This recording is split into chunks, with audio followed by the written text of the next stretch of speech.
आविराभीनवानन्दं भक्तसन्तापनाशकं मनः करोमि सततं श्रीमन्नटवरः प्रियम्। लक्ष्मणसुत श्रीवल्लभराय स्मरणकर्ता दुष्कृतजाय कलिजन तरवा नहीं अवर उपाय यज्ञ पुरुष हरिना श्रुति गुणगाय। श्री विठ्ठल सुखकारी नामे निष्पाप थाय नर नारी दुर्गति सकल निवारी प्रगट्या श्री व्रजपति रास विहारी। अंगुष्ठ चोषकम गूढ़रस पोषकम स्वल्प संतोषकम कृष्णचंद्रम गोपिकाजन मनोन्मोद संपादनम तदभिलषिता कृतौ विगत तंद्रम। वंदे नंद व्रज स्त्रीणां पादरेणुम अभीक्ष्णशः यासां हरि कथोद्गीतं पुनाति भुवनत्रयम्।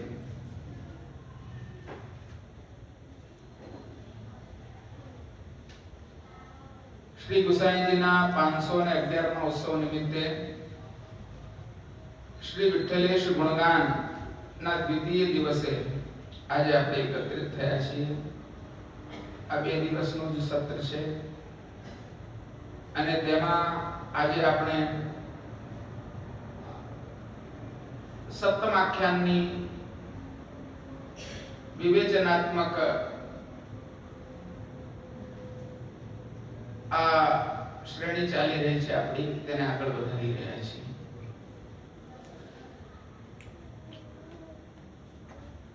सातमा आख्यान में गई काले आपने जोयु आप सेवा करी श्री खवे श्री हरि।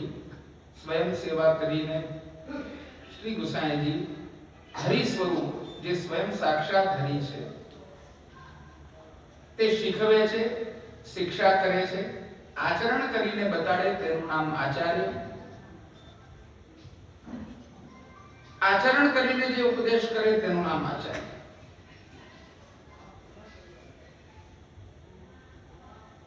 आप सेवा करी श्री खवे श्री हरि भक्ति पक्ष वैभव सुदृढ़ की। जे भक्ति मार्ग नु स्थापन पुष्टि मार्ग तरीके महाप्रभु जी कर्यु तेना वैभव ने अधिक दृढ़ करवानुं कार्य श्री गुसाई जी कर्यु छे।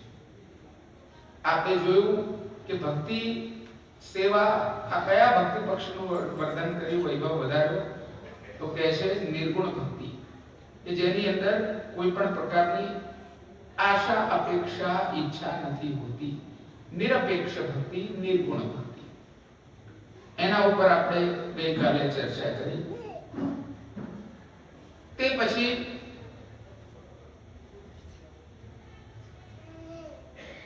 वेद दधी मध्य नवनीत जे भजन रस मथित माधुरी जीवे श्रवण पीत। પછી વાત કરી કે વેદ રૂપી દહીંનું મંથન કરીને જે જ્ઞાન રૂપી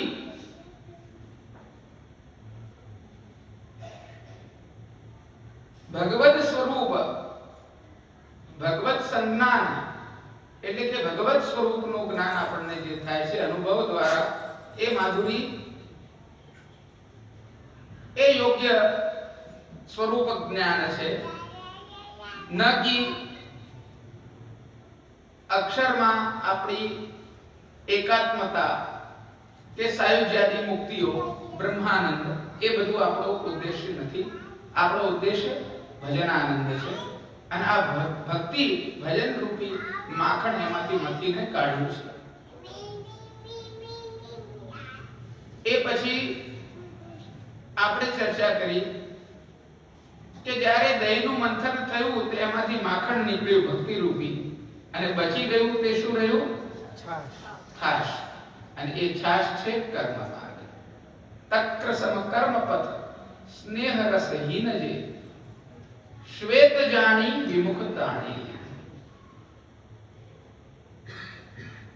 અને કર્મને આધારિત કર્મથી લિપ્ત જીવનારા લોકો पाप पुण्य ना कैलकुलेशन वाला जीव एमना विषे शू कहिए શું કહું, ચતુર થઈ અને વિસ્તરે, મોટી મોટી વાતો કરે, હોશિયાર બનીને ભજે નહીં, પણ એ સૂક્ષ્મ ખાલી વૃક્ષ ક્રિયાઓ કરે છે, સ્નેહ રસથી ક્રિયાઓ માત્ર કરે છે, પણ ભગવાનને પ્રેમથી ભજન કરતા નથી. પશુ જેમ વિષય પીધો, જેવી રીતે કોઈ પશુ વિષય આસક્તિ માટે દોડ કરે છે, પશુ જેવી રીતે નિદ્રા, આહાર અને મૈથુન માટે જ્યાં ત્યાં ભટકતો ફરતો હોય છે, એવી રીતે વિષયાસક્ત જીવ પણ જે છે તે કર્મોની પાછળ એટલે દોડે છે કારણ કે એને કર્મના ફળ સાથે લેપ છે, એને કર્મનું ફળ જોઈએ છે, એટલે એને જે છે તે વિષયાધીન, વિષયમાં લિપ્ત એવો પશુ ગણેલો છે, એના સમાન ગણેલો છે કે જે કર્મનું બહાનું કરીને આ પ્રકારની વાતો કરે છે. આપણે ત્યાં સિદ્ધાંત ભક્તિ માર્ગમાં બતાડવામાં આવ્યો. જગન્નાથ ભગવાને સ્વયં કીધું, કર્મપ્યેકમ તસ્ય દેવસ્ય સેવા.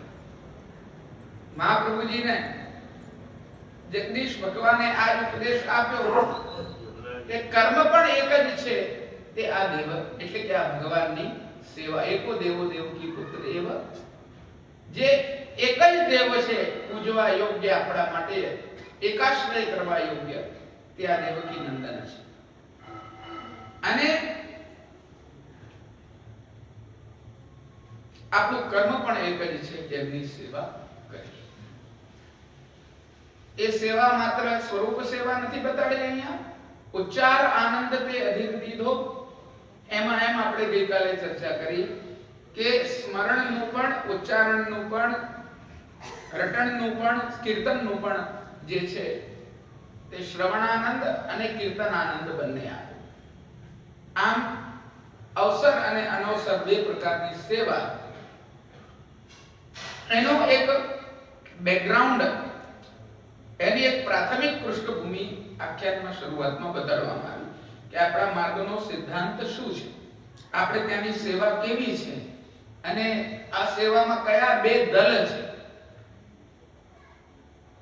એક સંયોગ અને એક વિપ્રયોગ. અને શ્રી ગુસાઈજીનું સ્વરૂપ જે છે તે ઉભય દલાત્મક છે. કેવું છે? ઉભય દલાત્મક, બે સ્વરૂપ છે એની અંદર, સંયોગ પણ છે અને વિપ્રયોગ પણ છે.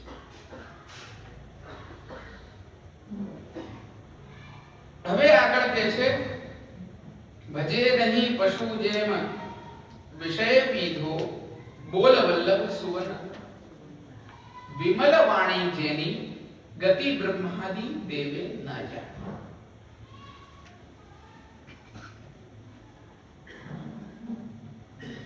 વલ્લભ સુવન એટલે કે શ્રી મહાપ્રભુજીના સુવન પુત્ર એવા શ્રી ગુસાઈજીની વાણી, અથવા ગુસાઈજીને વાણીમાં ઉચ્ચાર, અથવા ગુસાઈજીના ઉપદેશને, શ્રી ગુસાઈજીના ગ્રંથોને, સ્તોત્ર પાઠોને ઇત્યાદિ અનેક પ્રકારથી અર્થ કરી શકાય એવો છે. એને તું, એ વિમલ વાણીને તું ઉચ્ચાર, બોલ બોલ વલ્લભ સુવન વિમલ વાણી જેની ગતિ બ્રહ્માદિ દેવે. અને એ સ્વરૂપની ગતિ બ્રહ્મા આદિ દેવતાઓએ પણ જાણી નથી.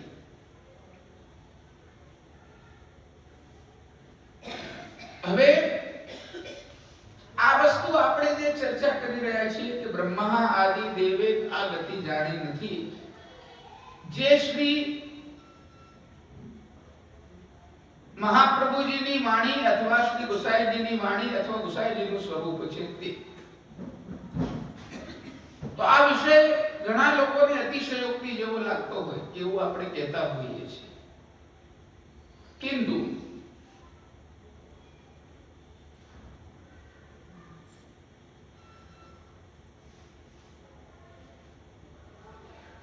આપણે ત્યાં જે ભગવાન, જે બ્રહ્મના સ્વરૂપનો નિર્દેશ, જે લોક વેદાતી પુરુષોત્તમનો નિર્દેશ કરવામાં આવ્યો છે, તે બધા જ ગુણાવતારોથી પણ પર છે. ઉપનિષદોની અંદર એક તૈત્રીય ઉપનિષદ છે. કયું ઉપનિષદ છે? તૈત્રીય ઉપનિષદ. એમાં આનંદ વલ્લી છે કે જેની અંદર આનંદની ગણના કરવામાં આવી છે।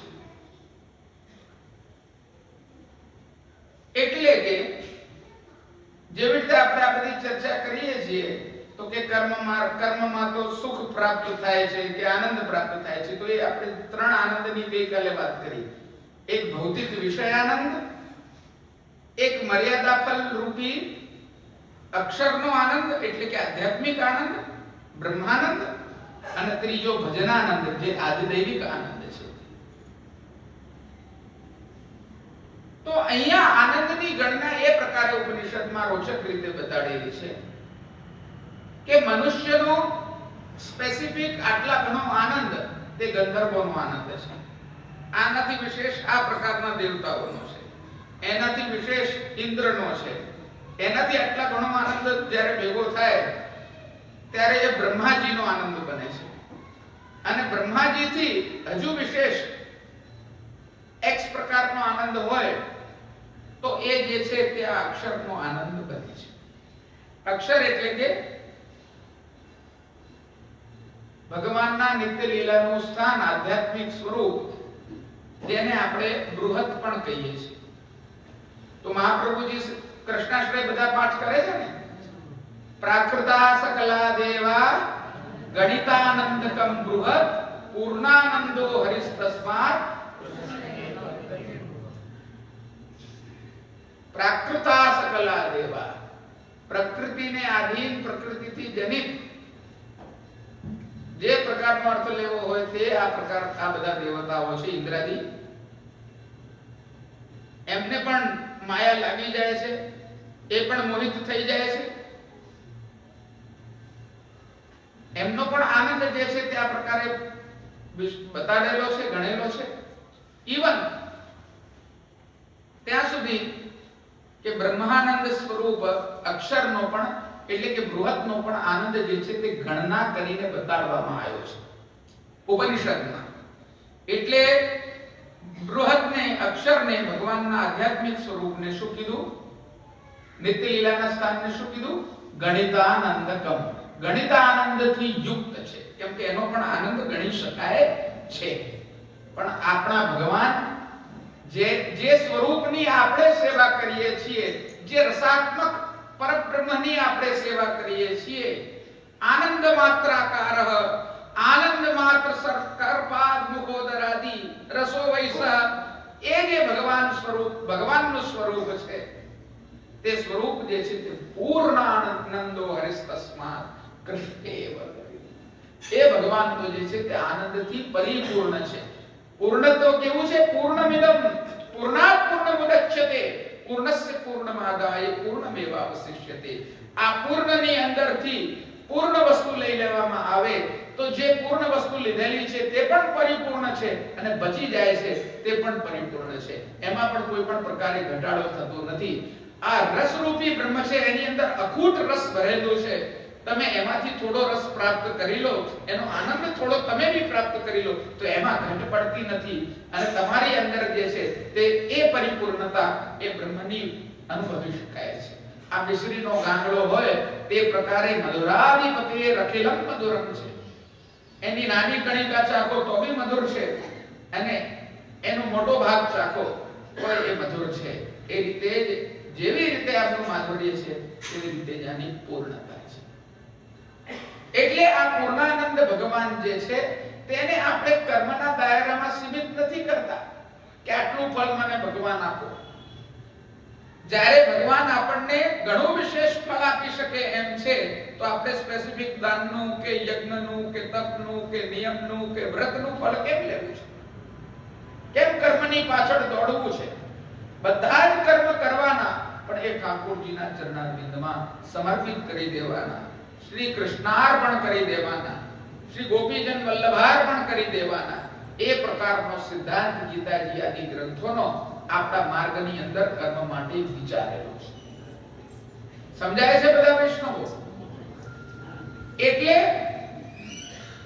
મોટા બ્રજરાયજી ટીકામાં એક વચનને ટાંકી રહ્યા છે કે રહુગણ એતત તપસા ન યાતિ ન ચ ઈજ્યયા निर्वपणात् ग्रहात् वा न छंदसा नैव जलाग्नि सूर्यैः विना महत्पाद रजोभिषेकम. પંચમ સ્કંદનું વચન છે ભાગવતનું કે હે રઘુગણ સાંભળો. રઘુગણ પ્રત્યેનું વચન છે. મહાપુરુષોની ચરણ રજનો અભિષેક કર્યા વગર, એ ચરણ શરણ વિના, મહાપુરુષો એટલે કે આપણા ગુરુદેવ, આપણા આચાર્ય, એમનાથી મોટા મહાપુરુષ કોણ હોઈ શકે? એમના ચરણ રજનો અભિષેક કરો, એમના ચરણની રજને જે છે તે ધારણ કરો, એની અંદર નિમગ્ન થઈ જાઓ. નખશિક એ રજને ધારણ કરી લો. એના વગર તો તપ, યજ્ઞ, વૈદિક કર્મ, અન્ન વગેરેનું દાન, અતિથિની સેવા, દીનજનોની સેવા, દરિદ્ર નારાયણને આપણે ભોજન કરાવીએ છીએ, એ બધી વસ્તુ, ગૃહસ્થોચિત, ગ્રસ્તાશ્રમના ઉચિત જે ધર્મો છે તે બધી વસ્તુઓ, અનુષ્ઠાનો, વેદોનું અધ્યયન અને જલ, અગ્નિ, સૂર્યની ઉપાસના, પ્રકૃતિની સેવા, આ બધું કંઈ પણ સાધન જે છે તે ફલીભૂત નથી થઈ શકતું. એનાથી આ પરમાત્માના સ્વરૂપને સમજી નથી શકાતું જો મહાપુરુષોના રજનો અભિષેક તમે કર્યો નથી પોતાનો. આટલું અદ્ભુત વચન અહીંયા પંચમ સ્કંદનું આપીને બ્રજરાયજી સમજાવે છે કે મહાપુરુષ એટલે કે કોણ? મહાપુરુષ એટલે કે આપણા આચાર્ય. આપણા આચાર્ય, આ આચાર્યની વ્યાખ્યા આપણે ખૂબ જ સીમિત કરી દેતા હોઈએ છીએ વૈષ્ણવ. અને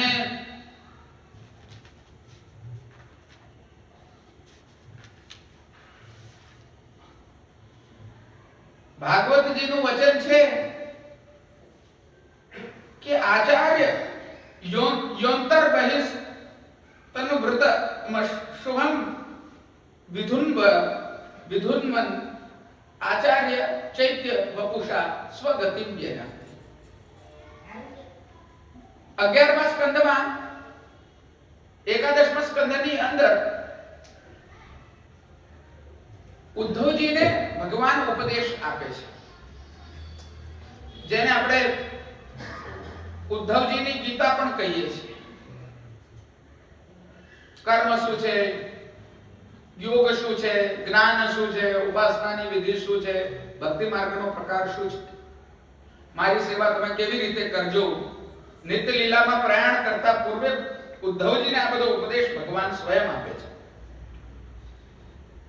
તો એમાં એક વચન તો એવું છે કે આચાર્યમ વામ વિજાનીયા.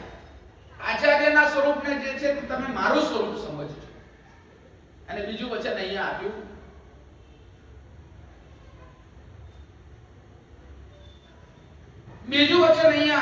આપ્યું કે અંતર્યામિત્વેન અને બાહ્યત્વેન, બહાર, અંદર અને બહાર બે પ્રકારથી મારા સ્વરૂપની અભિવ્યક્તિ હું કરું છું. ભગવાન કહે છે મારી પોતાની ગતિની હું અભિવ્યક્તિ કરું છું. હું મારું માધ્યમ જે છે તે બે પ્રકારથી બહાર પ્રકટ કરું છું. મારું સ્વરૂપ એક તો આપની અંદર, એટલે કે પ્રત્યેક જીવોની અંદર જે અંતર્યામિત્વેન ભગવાન બિરાજમાન છે, તે જે પ્રકારે પોતાના શુદ્ધ આચાર, વિચાર, આહાર, વિહારના આધાર પર ભક્તિ માર્ગના ચયન પૂર્વક નિરપેક્ષતાથી, નિર્ગુણતાથી તમે જે વૈષ્ણવતા રાખો છો, એ વૈષ્ણવતા જ્યારે સિદ્ધ થાય છે ત્યારે આ આંતરિક રૂપે અંતર્યામિત્વેન ભગવાન બિરાજમાન છે, તે પોતાના સ્વરૂપની અભિવ્યક્તિ તમને સાનુભવ કરાવી શકે છે આંતરસ્થ રીતે. પણ આંતર જાગૃતિ એમને થતી નથી પાછી. તેના માટે બહાર ભગવાન કહે છે ઉદ્ધવજીને કે અંતરમાં તો હું બિરાજમાન છું, પણ બહાર જે છે તે હું આચાર્ય સ્વરૂપ ધારણ કરીને પોતાની અભિવ્યક્તિ કરું છું. આ આચાર્ય સ્વરૂપ જે ભગવાનની અભિવ્યક્તિ કરવા વાળા છે, ભગવાનનું સ્વરૂપ છે. જેવી રીતે અંતરસ્થ ભગવાનનું સ્વરૂપ આપ લોકોની અંદર બિરાજમાન છે, એ રીતે આપણા ગુરુદેવની અંદર, આચાર્યની અંદર, આ આચાર્ય દ્વારા જે ભગવાન પોતાનો ઉપદેશ કરાવે છે એ વસ્તુનો અહીંયા નિર્દેશ કરવામાં આવ્યો છે. અને એ જ મહાપુરુષોના ચરણારવિંદના રજનો અભિષેક આપણે કરવાનો સિદ્ધાંત બતાડેલો છે. આ આચાર્યોના ચરણને આપણે ગ્રહણ કરીને રાખીએ છીએ. આ વસ્તુ શ્રી મહાપ્રભુજી ગુસાઈજીના ચરણારવિંદમાં રહેવા માટે પર્યાપ્ત પ્રમાણ છે. આપણા ગુરુદેવના ચરણારવિંદમાં, આપણા ગુરુદેવ કે જેમની અંદર આપણે મહાપ્રભુજી ગુસાઈજીની ભાવના કરીએ છીએ, આપણે કોઈ વ્યક્તિ વિશેષથી બ્રહ્મ સંબંધ ગ્રહણ કરીએ છીએ તેવી વાત નથી. આપણે મહાપ્રભુજી ગુસાઈજીના સ્વરૂપને દર્શન કરીને એ સ્વરૂપની અંદર, અને અમે પણ જ્યારે આપ લોકોને બ્રહ્મ સંબંધ દીક્ષા પ્રદાન કરીએ છીએ ત્યારે આપ લોકોની લાયકાતનો, ગેરલાયકાતનો વિચાર એટલે નથી કરતા કારણ કે અમે પણ આપ લોકોની અંદર એ દામોદરદાસ હંસાજીના સ્વરૂપને જોઈએ છીએ. અમારું તેરથી પ્રકટ કિયો એના સિદ્ધાંત. એટલે પરસ્પર અન્યોન્ય લાયકાતનો વિચાર આપણે શ્રી મહાપ્રભુજી ગુસાઈજી પર મૂકી દઈએ છીએ, શ્રીનાથજી પર મૂકી દઈએ છીએ. અને આચાર્ય ચૈત્ય વપુષા સ્વગતિમ જનકતીના સિદ્ધાંતથી આપણે એમના ચરણારવિંદની શરણ ગ્રહણ કરીએ છીએ.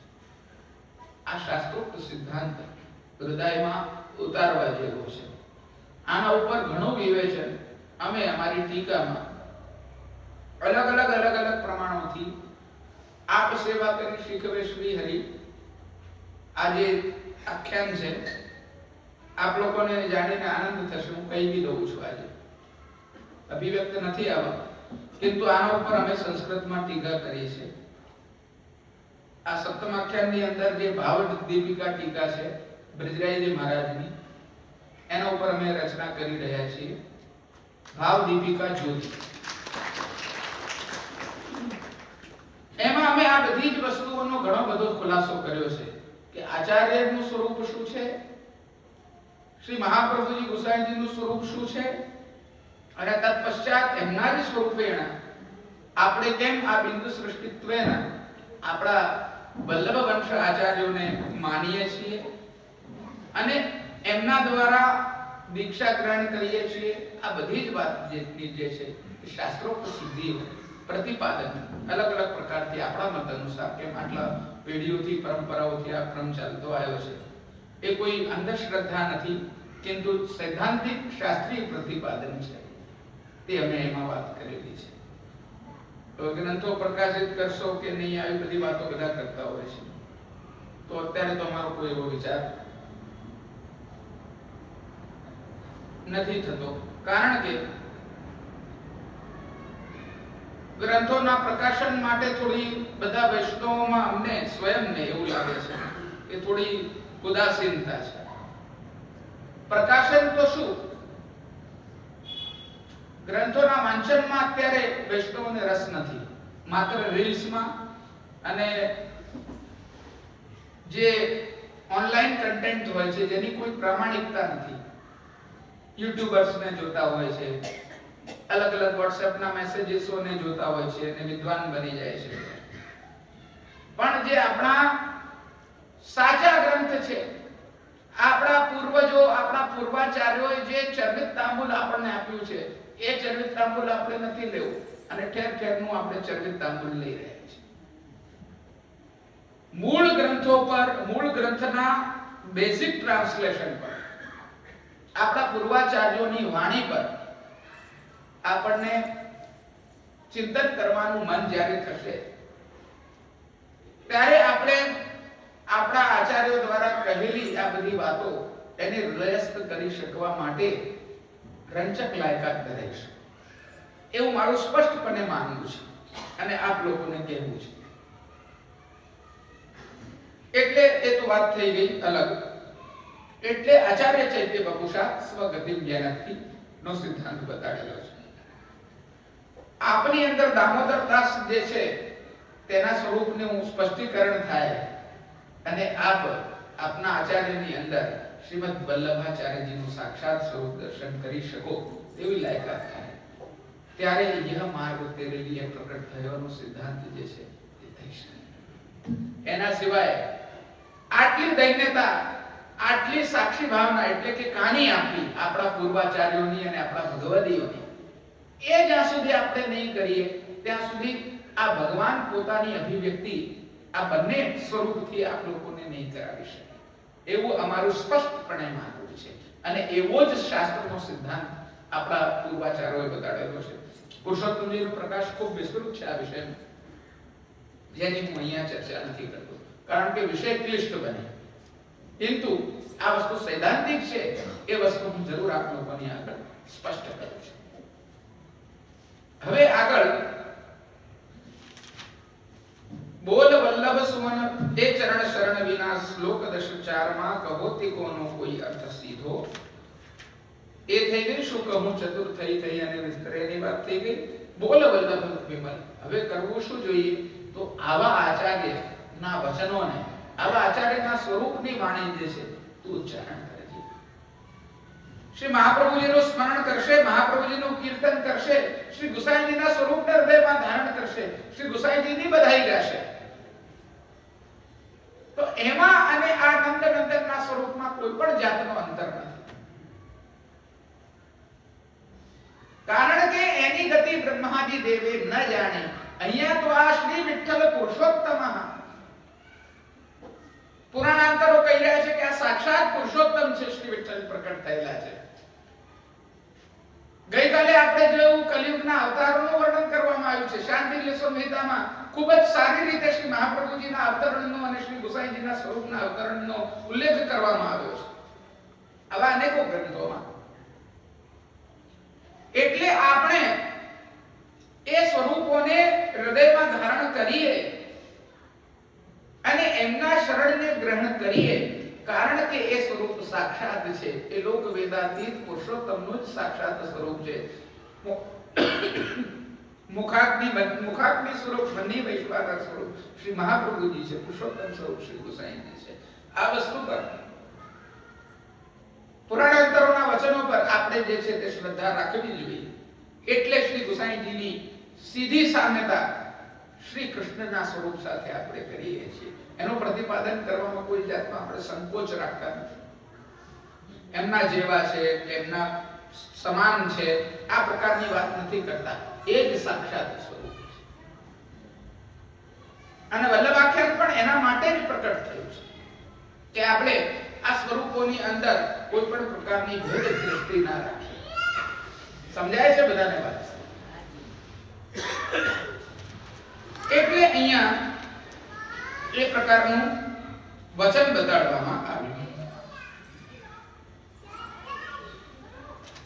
એટલે આ ગુરુની શરણાગતિ સ્વીકાર કરવી એ જ આપણા માટે મુખ્ય સિદ્ધાંત બતાડ્યો. માર્ગચયનની વિધિ બતાડી છે શ્રી મહાપ્રભુજીએ તત્વાર્થ દીપ નિબંધની અંદર. માર્ગચયન કરતી વખતે મૂળ ગુરુના, એટલે કે અત્યારે આપણા મૂળ ગુરુ શ્રી મહાપ્રભુજી છે, એમના લક્ષણોની વાત કરી છે એમાં. તદુપરાંત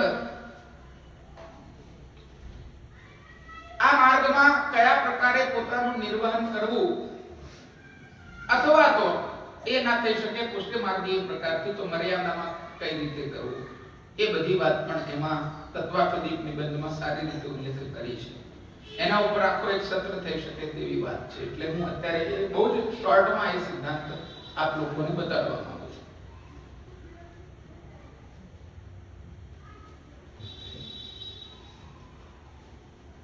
એટલે જેની ગતિ બ્રહ્માજી દેવે ન જાણી.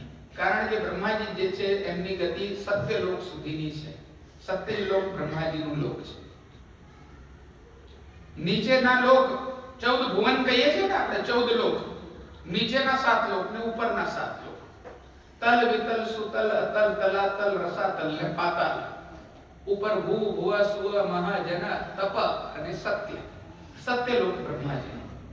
એની ઉપર રમા વૈકુંઠ એટલે કે લોક પ્રસિદ્ધ પુરુષોત્તમ, અને એની ઉપર જે છે એ નિત્ય લીલાનું સ્થાન ગોલોક ધામ અક્ષર બ્રહ્મ બ્રહ્માનંદ જ્યાં પ્રાપ્ત થાય છે, સાહેબ જ્યારે મુક્તિ જ્યાં પ્રાપ્ત થાય છે, આ વ્યવસ્થા છે. નીચે મેં બતાડ્યું એ પ્રમાણે પાતાળ સુધી, પાતાળની નીચે શેષ છે, શેષનું માથું છે, એની ઉપર આ સમસ્ત ટકેલું છે. ભાગવતજીનું અનુસંધાન કરવું, આ બધું ડિટેલમાં જાણવું હોય તો અત્યારે એ બધી વાતો કરવાનો કોઈ અર્થ નથી, પણ આ એક હું એક હાઇલાઇટ આપું છું જેથી કરીને આ સમજવામાં આપણને એવું ના લાગે કે આ બધી વાતો ખાલી એમને એમ કહે ઓહો કે એક જ સ્વરૂપ છે. અત્યારે આપણા વૈષ્ણવી ભાવમાં આવીને બધા અતિશયોક્તિ કરીને જેવી તેવી વાતો કરીને મનોકલ્પિત વાતો કરીને એવું પ્રતિપાદન કરે છે અને એની અંદર પોતાના લૌકિક કાર્યો સિદ્ધ કરવાનો પ્રયત્ન કરે છે. અહીંયા એવી વાત કરવામાં આવી નથી. આપણે આના વકીલ છીએ, સંપ્રદાયના વકીલ છીએ, કોઈ સ્પેસિફિક વ્યક્તિના નથી. પણ આ બંને પ્રકારનો વિચાર કે આને અંધશ્રદ્ધા માની લેવી અને ખરેખરમાં આ વસ્તુને સૈદ્ધાંતિક જાણ્યા વગર જેવી તેવી રીતે મનોકલ્પિત કપોલકલ્પિત રીતે આપણા માર્ગના સ્વરૂપોને ચિત્રિત કરી દેવા, આ બંને પ્રકારના north pole south pole, left right નહીં કહું, નોર્થ પોલ સાઉથ પોલ ને હું માનતો નથી. આપણે આપણા માર્ગનો જે સીધો સિદ્ધાંત છે, સ્પષ્ટ સિદ્ધાંત છે, જેની અંદર પરંપરા અને શાસ્ત્ર બંનેની સંગતિ થાય છે, એવા મતને, એવા અભિપ્રાયને, આપણા મહાપ્રભુજીના પારંપરિક અભિપ્રાયને સમજવો આપ લોકો માટે ખૂબ જરૂરી છે. કેમ કે સમય સમયાંતર પર અલગ અલગ પ્રકારના મત અને અલગ અલગ પ્રકારના ચેલેન્જીસ એ આવતા જતા હોય છે, પણ જો આપણે આ સિદ્ધાંત પર સુદૃઢ છીએ, પુષ્ટિ માર્ગના સાચા સિદ્ધાંત પર આપણે બેસેલા છીએ, તો આપણને કોઈ પણ પ્રકારનો જે છે તે બે બાજુ કોઈ બી પ્રકારના વંટોળિયાઓ આવે, આપણે તો આ લલિત તમાલ બાલિક ભઈ સબન મન ફૂલ છાયા હિત કુલાય ગદાધર તક્યો ચરણ કો મૂલ, એ ચરણારવિંદની છાયામાં આપણે રહેલા છીએ, એ વૃક્ષની જેની જડ બહુ અંદર સુધી, જે બ્રહ્મવાદનો છાયો આપણે પકડીને બેઠા છીએ, એની જડો ખૂબ જ મજબૂત છે. ઘણા બધા વાવાઝોડા લેફ્ટ રાઈટ ના આવતા રહે, કિંતુ જો આપણે એ ચરણારવિંદને પકડીને બેઠા છીએ, એ પરંપરાને પકડીને બેઠા છીએ, એ શાસ્ત્રીય સિદ્ધાંતને આપણે પકડીને બેઠા છીએ, એ પુષ્ટિ માર્ગના સુદૃઢ સિદ્ધાંતને પકડીને બેઠા છીએ, તો આપણને કોઈ પણ પ્રકારની ભયની સ્થિતિ પ્રાપ્ત થતી નથી.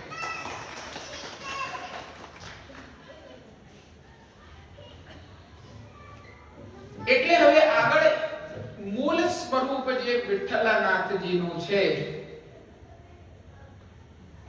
કે જે પોતે સ્વયં સાક્ષાત શ્રી કૃષ્ણ છે, નંદ નંદન છે, એના સ્વરૂપનું વિવરણ હવે આરંભ થાય છે. અહીંયા કહી રહ્યા છે, નંદ નંદન રૂપે રાસ લીલા કરી પોતે ન ઉચ્ચરી છાની રાખી દિવસ એકાર્ધની ઉત્તરા કુંવર પ્રતિ વ્યાસ નંદન વિમલ વદન રાખી. અહીંયા ગોપાલદાસજી કહી રહ્યા છે કે ભગવાને દૈવી જીવોનો વિચાર કરીને વદન સ્વરૂપ, પોતાના મુખારવિંદ સ્વરૂપ, કે જે પોતે સ્પષ્ટપણે પોતાનું સ્વરૂપ શું છે તે કહી શકે, તે પ્રકારથી મહાપ્રભુજી પ્રકટ થયા. અને મહાપ્રભુજીએ લીલાનું જે ઉચ્ચારણ કર્યું છે, જે સિદ્ધાંત બતાડ્યો છે ભગવાનના સ્વરૂપનો, તે પ્રકટ થવાનું કારણ અહીંયા આગળ બતાડી રહ્યા છે કે આ પૂર્ણત્વે ને પુષ્ટિ પ્રકટ થઈ, એનો ગૂઢમાં સંકેત તો અલગ અલગ ઠેકાણે થયેલો છે, અને ભાગવતજીમાં તો સવિશેષ રીતે પુષ્ટિ માર્ગનું પ્રતિપાદન થયેલું છે, એટલે તો એના ગૂઢ અર્થ પ્રકટ કરવા માટે શ્રી મહાપ્રભુજી પ્રકટ થયા. નંદ નંદન રૂપે જે જ્યાં નિત્ય રાસ બહુ ફેરે મધ્ય નાયક નર્તિત ઘેરે, એ સ્વરૂપ છે કે જ્યાં નિત્ય લીલામાં નિત્ય રાસ થઈ રહ્યો છે, ષડ ઋતુમાં ષડ પ્રકારના રાસ થઈ રહ્યા છે, નિત્ય નવીન પ્રકારની લીલા થઈ રહી છે, રસાનામ સમૂહ રાસ, રસોનો જે સમૂહ જ્યાં એકત્રિત થઈ જાય છે, એક જ ઠેકાણે, એનું નામ રાસ છે. અને આ રાસેશ્વર, આ રસેશ્વર ભગવાન પૂર્ણ રસથી, પર્યાપ્ત રસથી, અખૂટ માત્રામાં રસથી યુક્ત છે. એટલે એ પ્રમેય અને પ્રમાણોનું કેન્દ્ર છે, સાધનનું કેન્દ્ર છે, ફલનું કેન્દ્ર છે. એટલે એ રાસ લીલા કરનાર ભગવાન, જેમણે પોતાની લીલાને ઉચ્ચારણ નથી કરી અને જ્ઞાનાવતાર રૂપ વ્યાસ નંદન, વ્યાસજી એમના નંદન એટલે કે શુકદેવજી, વ્યાસજી ભગવાનનું અવતરણ છે, જ્ઞાનાવતાર છે. એટલે વ્યાસજી થકી શુકદેવજીનું અહીંયા વર્ણન કરવામાં આવ્યું છે. સમજવા જેવી વાત છે. વ્યાસ નંદન ઉત્તરા કુંવર પ્રતિ વ્યાસ નંદન વિમલ વદન ભાગી. દિવસ એકાદની અથવા દિવસ એકાર્ધની ઉત્તરા કુંવર પ્રતિ, ઉત્તરા કુંવર એટલે કે પરીક્ષિત રાજા, પરીક્ષિત રાજાની માતા કોણ હતી? ઉત્તરા. એના ગર્ભમાં ભગવાને સુદર્શન ચક્રથી એનું રક્ષણ કર્યું હતું ભાગવતજી. તો અહીંયા ઉત્તરાના પુત્ર તરીકે પરીક્ષિતને ઉદ્દેશે છે અને બીજી બાજુ વ્યાસજીના નંદન એવા શુકદેવજીને ઉદ્દેશ્ય છે વલ્લભાખ્યાનની અંદર.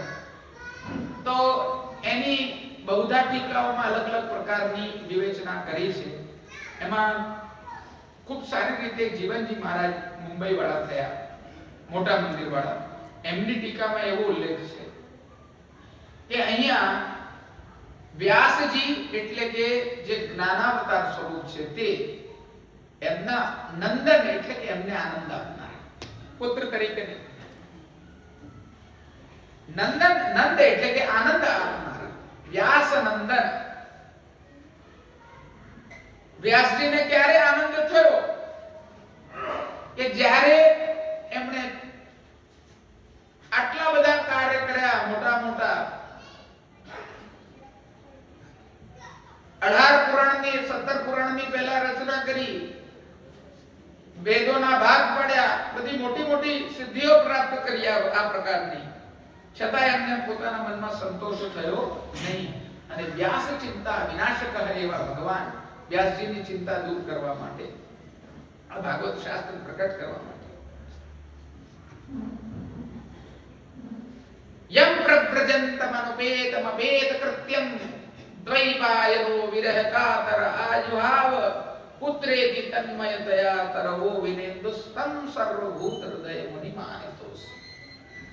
શુકદેવજી જન્મ્યા તો સીધા ભાગ્યા. પ્રસંગ આવે છે, બહુ ડિટેલમાં નહીં કહું. અને વ્યાસજીએ કીધું પુત્ર રોકાય, ઉભા રે પુત્ર, હે પુત્ર, હે પુત્ર. અને વ્યાસજી તો સર્વાત્મ ભાવથી યુક્ત છે, સુખદેવજી તો સર્વાત્મ ભાવથી યુક્ત છે. જડ ચેતન બધામાં એમનું સ્વરૂપ વ્યાપ્ત છે, એવી દશામાં છે ભક્તિ જ્ઞાન વૈરાગ્યથી. અને બધા તત્વો જડ ચેતન વગેરે બધું એમની અંદર વ્યાપ્ત છે. એમના બદલે વૃક્ષોએ અભિવાદન કર્યું, વૃક્ષોએ જવાબ આપ્યો. તો એ શુકદેવજી વ્યાસજીને એમણે ભાગવતજી શ્રવણ કર્યા, એનાથી વ્યાસજીને આનંદ થયો. અને પછી એ શુકદેવજીએ ભાગવતજી આગળ પ્રકટ કર્યું. તો સમજવાની વાત છે કે વ્યાસજીને આનંદ આપનાર જે છે તે શુકદેવજી એટલે વ્યાસનંદન. અને ઉત્તરા કુંવર પ્રત્યે કેમ કીધું, કેમ એમના કીધું પરીક્ષિત પ્રતિ? તો ઉત્તરા જે છે એમની અંદર દૈવી ભગવદીયતા છે. અને એની સાક્ષી જો હોય, એની સાક્ષી જે રાખે ભગવદીયની, ભક્તની, ઉત્તમ ભક્તની જે સાક્ષી રાખે તો એ ભગવદ વાણીનો અધિકારી બની છે. એટલે પરીક્ષિત રાજા ઉત્તરાની કાનીથી કે જેનું સ્વયં ભગવાને રક્ષણ કર્યું, જેના ગર્ભ જેમાંથી પરીક્ષિત રાજા પ્રકટ થયા,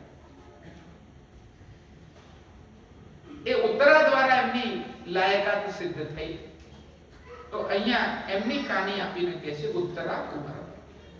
કુંવર શબ્દ જે છે સ્પષ્ટપણે પુત્ર માટે જ બતાડેલો છે.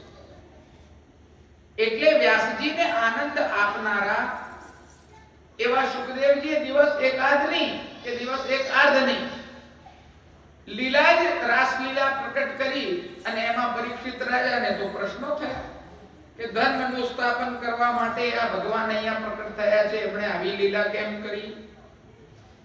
તો આવા સ્થૂલ પ્રશ્નો જોઈને સુખદેવજીએ પોતાની આ બધી જે ભગવાનની લીલાઓ છે તેને જે છે તે પાછી સંકેલી લીધી.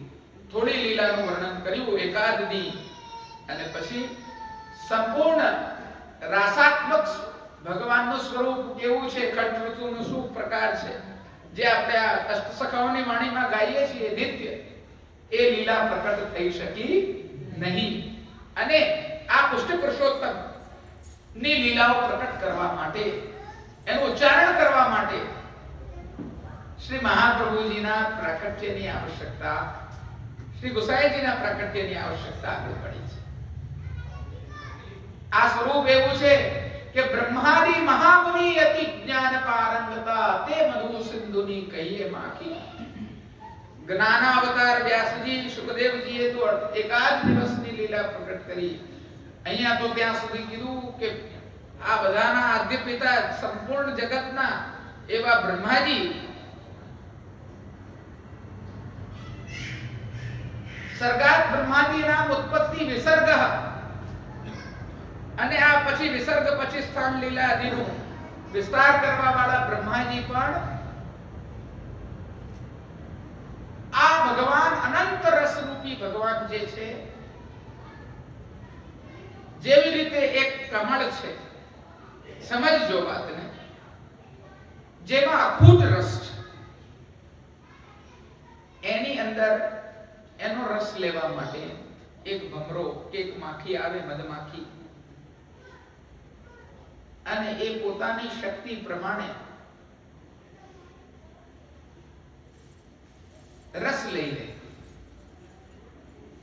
બ્રહ્માજીનું જ્ઞાન પણ જે છે તે એક આવો સમુદ્ર રસનો, સમુદ્ર એટલે કે એની અંદર કોઈ ગણના ના હોય, અગણિત આનંદ, પૂર્ણાનંદો હરિસ્તસ્માત, એ સમુદ્રમાંથી એક કણિકા માનો કે કોઈ માખીએ લીધી હોય, એવું બ્રહ્માજીનું જ્ઞાન છે, જે બ્રહ્માજીના સંપૂર્ણ વિશ્વનું સર્જન કર્યું છે. એનું જ્ઞાન એ માખી સમાન છે, તો બીજાની તો ક્યાં વાત કરીએ.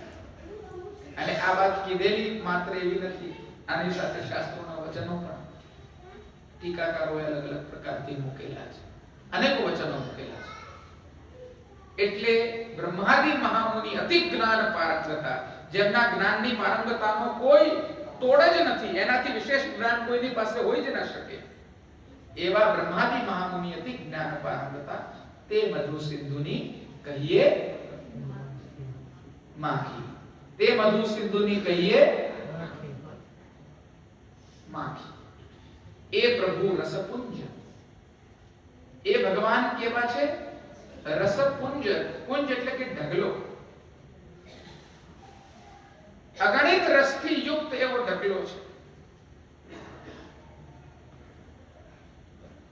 એ પ્રભુ રસપુંજ ભૂમિ પર રુચિ કરી, અને એમણે એવું નાટક કર્યું, એવી નટલીલા, નટવત વરવત લીલા, નટવર લીલા કરી, જેવી રીતે કોઈ નાનું બાળક હોય એને કોકવાર પાણીમાં નાહવાનું મન થાય,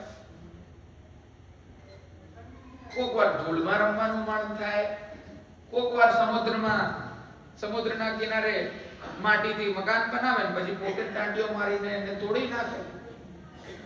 એની પાછળ કોઈ કારણ નથી હોતું, એનું રમણ છે, રમત છે એની. એવી રીતે જ આ ભગવાને, આ નંદનંદને એવો વિચાર કર્યો કે આ ભૂમિ પર લાવ ચલો જઈએ અને સામાન્ય મનુષ્ય જેવી આકૃતિ ધારણ કરીએ અને એનો આનંદ લઈએ. એ પ્રભુ રસપુંજ ભૂમિ પર રુચિ કરી, એમણે રુચિ કરી કે આવું કંઈક કરીએ અને જે ભાગ્યહીન જીવ છે તેને કણિકા ન ચાખે. આ ભગવાન અહીંયા પ્રકટ થયા, વિઠ્ઠલ સ્વરૂપ શ્રી મહાપ્રભુજી સ્વરૂપ. કોમળ પદ જ્યાં કમળ વિલસે, ધન્ય કહું તે દેશ. અંગ બંગ કલિંગ કૈકટ મગધ મરુસુર સિંધ, તે તામસના અગ હર્યા પર તાપ પદરજ ગંધ. આટલી બધી દૈવી સૃષ્ટિને લાભાન્વિત કરવા માટે ઠોર ઠોર પર શ્રી મહાપ્રભુજી ગોસાઈજી તીર્થયાત્રાના વિશે, શાસ્ત્રાર્થોના વિશે આ બધા બહાના હોય છે જે લૌકિક સામ્ય લીલા જે દેખાતી હોય છે વૈષ્ણવો. આ બધી જ કોઈ બી જીવનમાં આવતી આ મહાપુરુષોની ઘટના છે. તે ભાગ્ય એમને આપનાર નથી, એ કોઈ બીજો વ્યક્તિ એમને આપનાર નથી. સર્વ કારણ કરણના બીજ એ પોતે છે. એ પ્રકારની લીલાનું સર્જન આપ સ્વયં કરે છે અને એના વિશે દૈવી જીવો કે જે યતત કોટીના છે, પ્રવાહ પુષ્ટિના, મર્યાદા પુષ્ટિના, પુષ્ટિ પુષ્ટિના, જે પ્રકારના જે જીવો છે તેને તે પ્રકારે જે છે તે આનંદનું દાન કરે છે. કેમ કે આ તો રસપુંજ છે.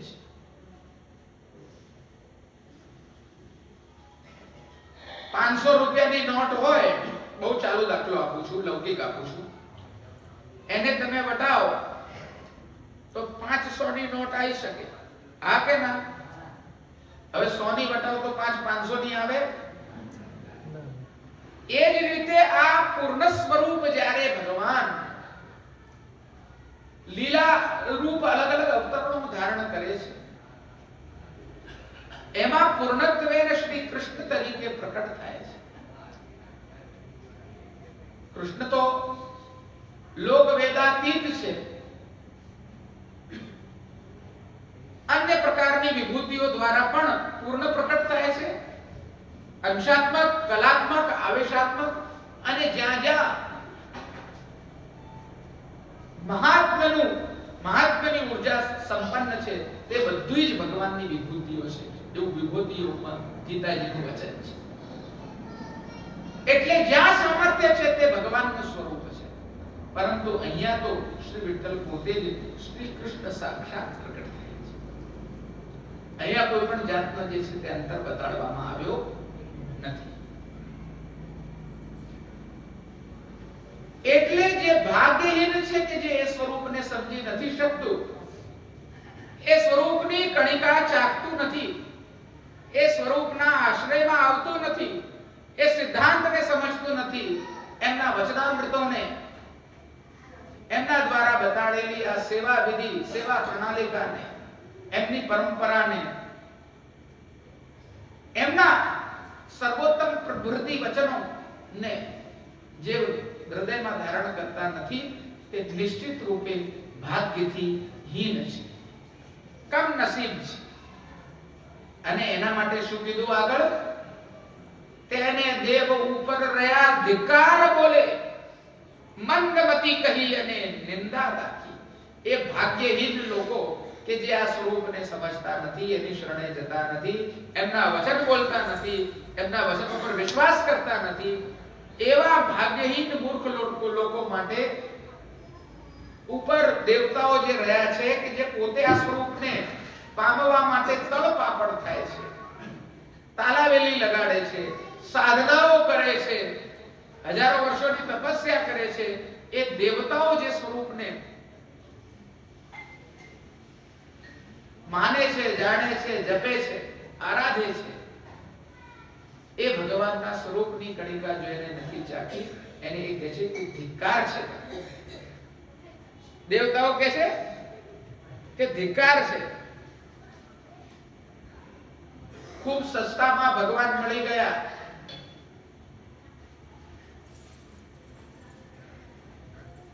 માનો કે કોઈ લૌકિક દાખલો કરી આપો, કોઈની પાસે અમૂલ્ય મણી હોય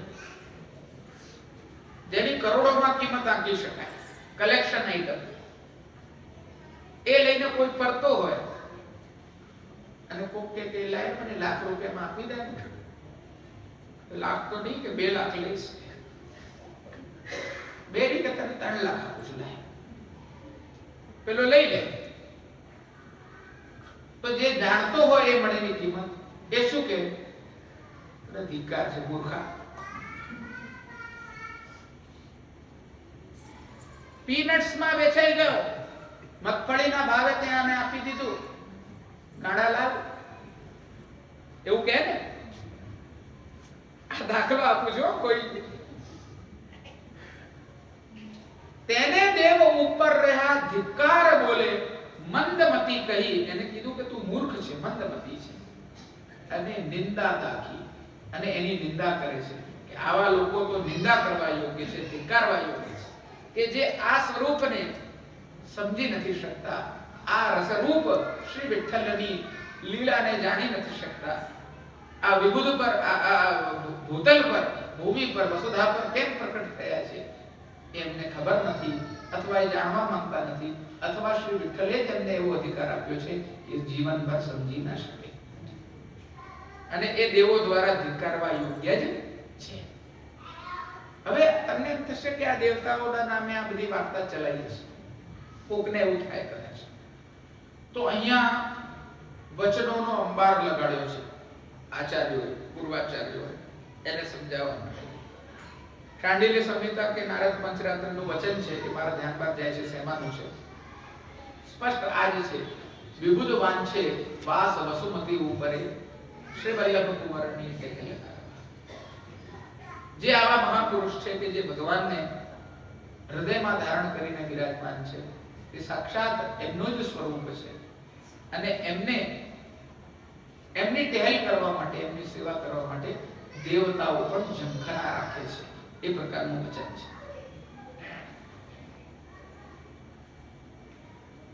એટલે શ્રી ગુસાઈજીની સેવા કરવા માટે વિબુધ વાંછે વાસ વસુમતી ઉપર દેવતાઓ પણ જે છે, વિબુધ એટલે કે વિશેષ પ્રકારની બુદ્ધિ રાખનારા, એવા પણ તો કે દેવતા, અથવા મુનિજનો, અથવા ઋષિઓ કે જે સારા પ્રકારની મેધા શક્તિ રાખે છે, બ્રહ્મ જ્ઞાનને પચાઈને બેઠા છે, એવા પણ આવી ગયા. વાંછે, વાંછે એટલે કે વાંછના કરે છે, ઈચ્છા કરે છે. શેની? વાસ વસુમતી ઉપર. આ વસુમતી પર, આ ભૂમિ પર, આ ભૂતલ પર અમે પણ જઈને આમના ચરણારવિંદની કણિકા ગ્રહણ કરી લઈએ. વિબુધ વાંછે વાસ વસુમતી ઉપરે.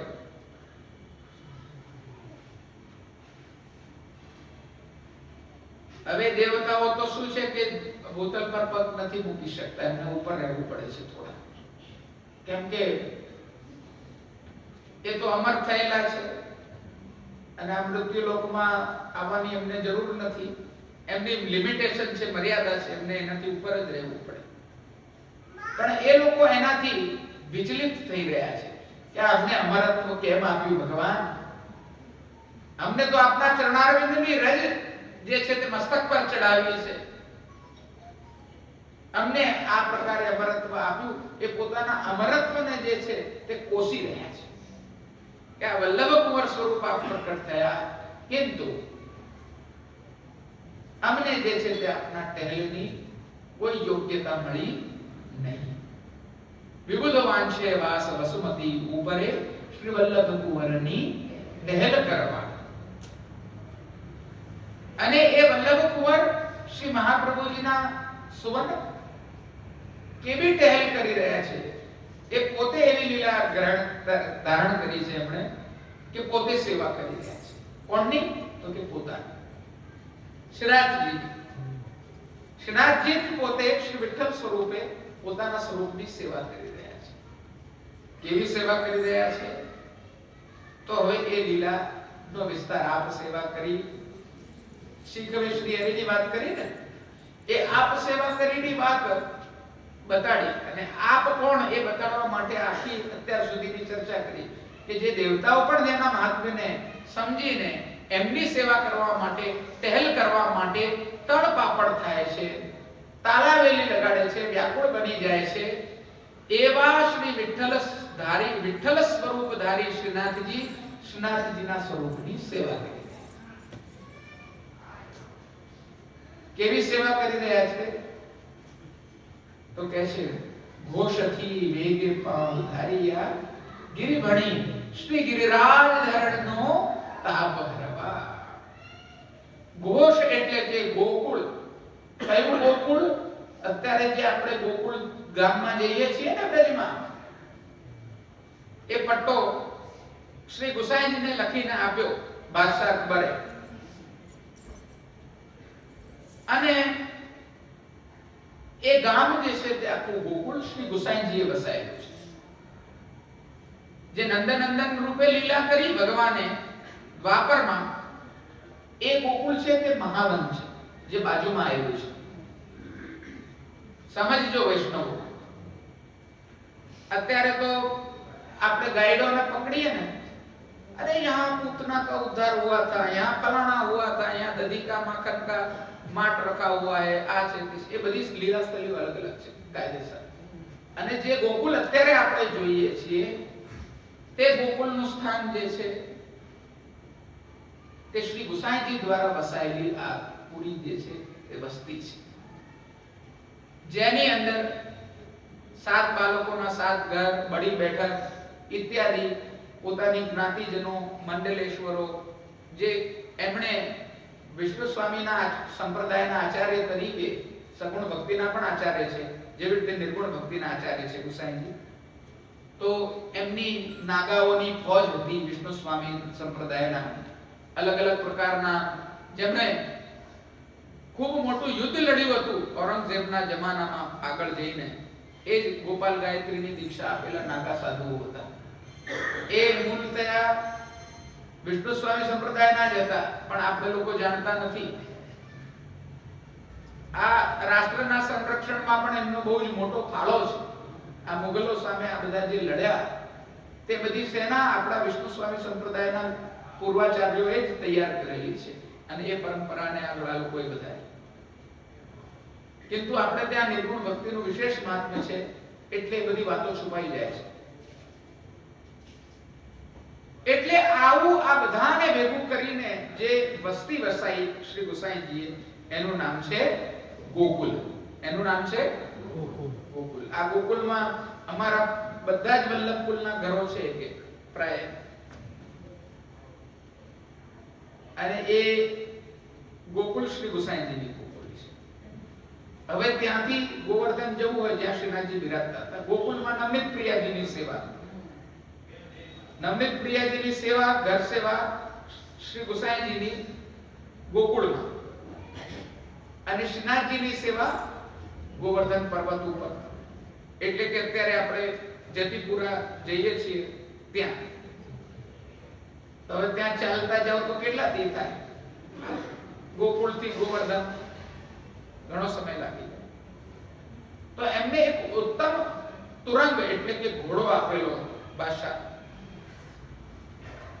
પાણીગાર શ્રી ગુસાઈજી, અને એ ઘોડા પર સવાર થઈને શ્રી ગુસાઈજી ગોકુળથી ગોવર્ધન પધારતા અને ત્યાં શ્રીનાથજીની સેવા કરતા. તો અહીંયા લખ્યું ઘોષથી વેગે. વેગે એટલે કે ઝડપથી. પાવ ધારિયા, પધારિયા, પગ ધારણ કર્યા, જેમને પગ પધરાયા બધે. ક્યાં? તો કે ગિરિભણી, ગિરિરાજજી પ્રતિ શ્રી ગિરિરાજ ધરણનો તાપ. બે પ્રકારે આના અર્થ છે.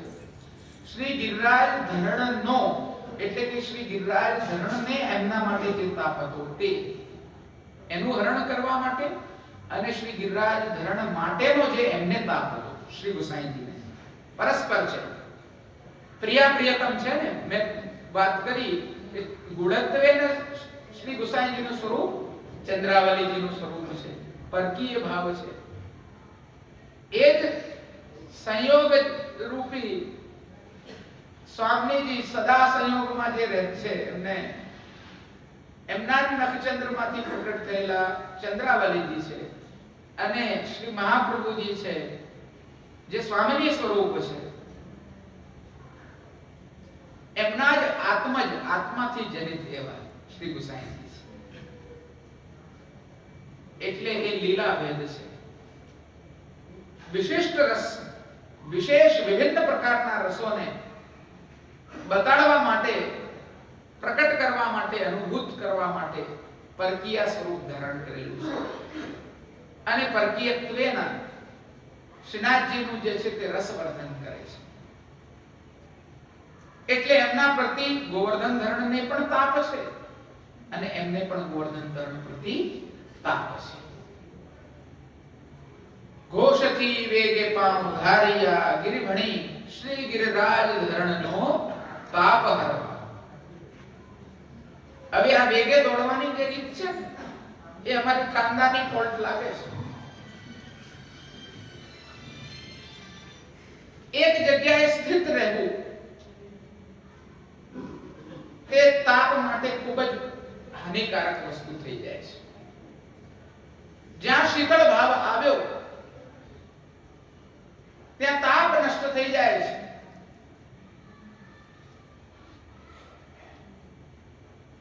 અતઃ શીતળ ભાવોસ્મિન માર્ગે નૈવોપયુજ્યતે. શ્રી હરિરાયજી મહાપ્રભુજીનું વચન છે કે આપણા માર્ગની અંદર શીતળ ભાવ જે છે તે ઉપયોગી બની શકતો નથી. તાપ ભાવ એ જ આ લીલાનું મૂળ છે. નવનીત પ્રિયાજીની ગ્રહ સેવા શ્રી ગુસાઈજી માટે પૂર્ત છે. નવનીત પ્રિયાજીના સ્વરૂપમાં કોઈ પણ જાતનું જે છે તે ઓછુંપણું કે પુરુષોત્તમત્વમાં અંતર કોઈ પણ પ્રકારનો નથી. શ્રીનાથજી જ નવનીત પ્રિયાજી છે, નવનીત પ્રિયાજી શ્રીનાથજી છે. બંનેનું સ્વરૂપ એક જ છે. કિંતુ નવનીત પ્રિયાજીની સેવા કરતા કરતા શ્રીનાથજીની સેવાનો તાપ થઈ રહ્યો છે. શ્રીનાથજીની સેવા કરે છે ત્યારે નવનીત પ્રિયાજીની સેવાનો તાપ થઈ રહ્યો છે. यह मार्ग ताप क्लेश को है. संयोग અને વિપ્રયોગ બંનેની દશા ઉભય દલાત્મક શ્રી ગુસાઈજીની અંદર સાથે પ્રકટ છે.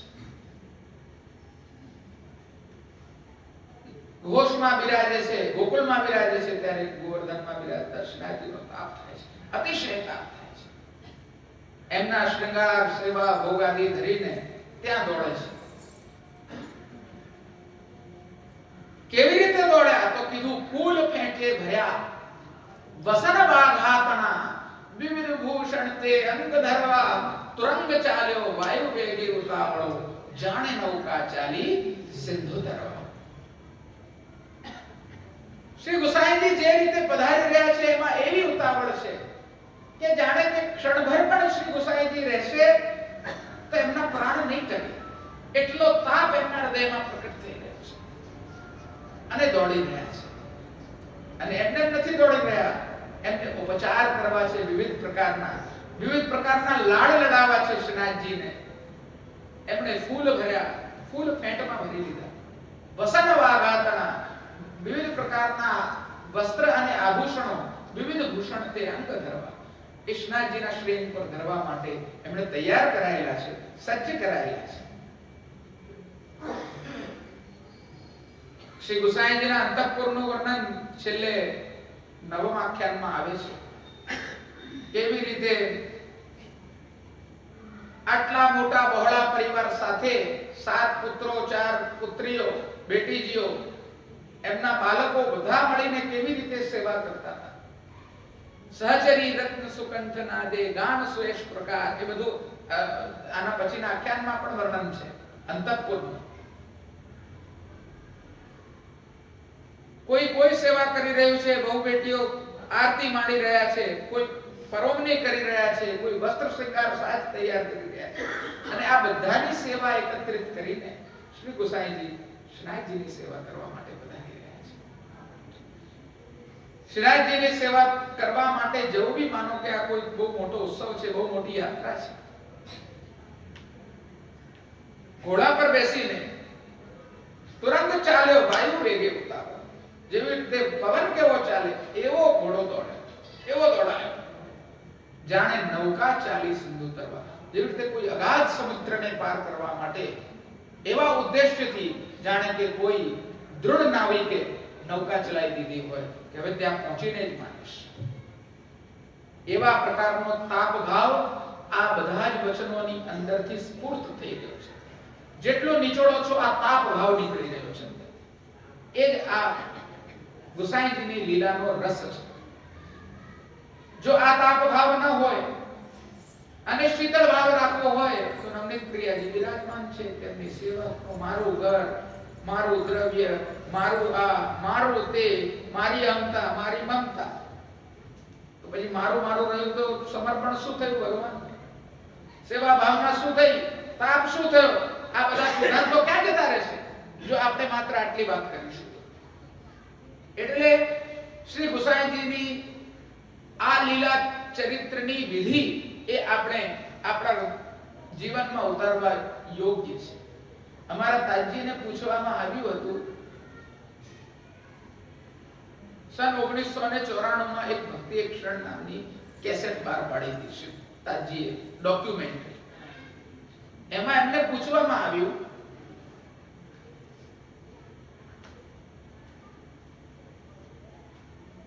કે ઘરના ઠાકોરજી છોડીને બીજે બધે દોડવાની ક્યાં આવશ્યકતા છે?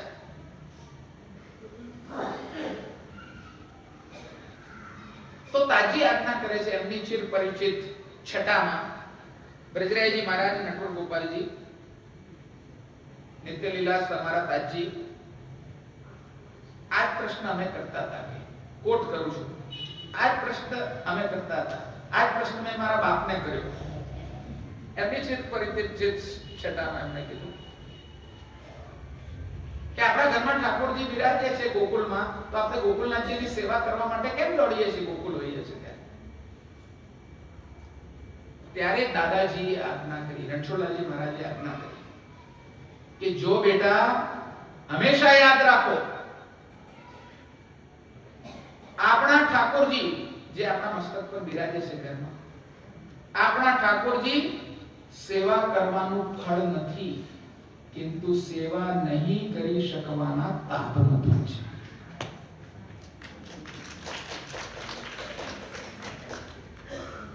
આપણા ઠાકોરજી સેવા કરવાનું ફળ નથી, किंतु સેવા નહીં કરી શકવાના તાપનું ફળ છે. આપને તમે વૈષ્ણવ મંદિરમાં આવો છો, અહીંયા આજ્ઞાધીન રહીને આચાર્યોની, સ્વામીની સ્વરૂપ આચાર્યોની આજ્ઞાધીન રહીને ફૂલઘર, શાકઘર, ભંડાર આદિની સેવા કરો છો, પણ એમની સ્વયંની સેવા જેવી રીતે શૃંગાર થઈ ગયા, ભોગ આદિ ધરવાનો જે ક્રમ છે તે બધું થઈ ગયું, તે તમે કરી નથી શકતા. એનો તાપ થાય છે હૃદયમાં કે આ મારે કરવું છે. એ તાપને ફલીભૂત કરવા માટે એ જ ઠાકોરજી, એ જ શ્રી ગોવર્ધન ધરણ, એ જ મહાપ્રભુજી સ્વામીજી દ્વારા તમારી કુંજમાં, તમારા ઘરમાં સેવ્ય કરીને પધરાવવામાં આવે છે. અને એ સ્વરૂપમાં અને આ સ્વરૂપમાં કોઈ જાતનો અંતર નથી. અને પાછી વાર્તા પૂરી નથી થઈ જતી.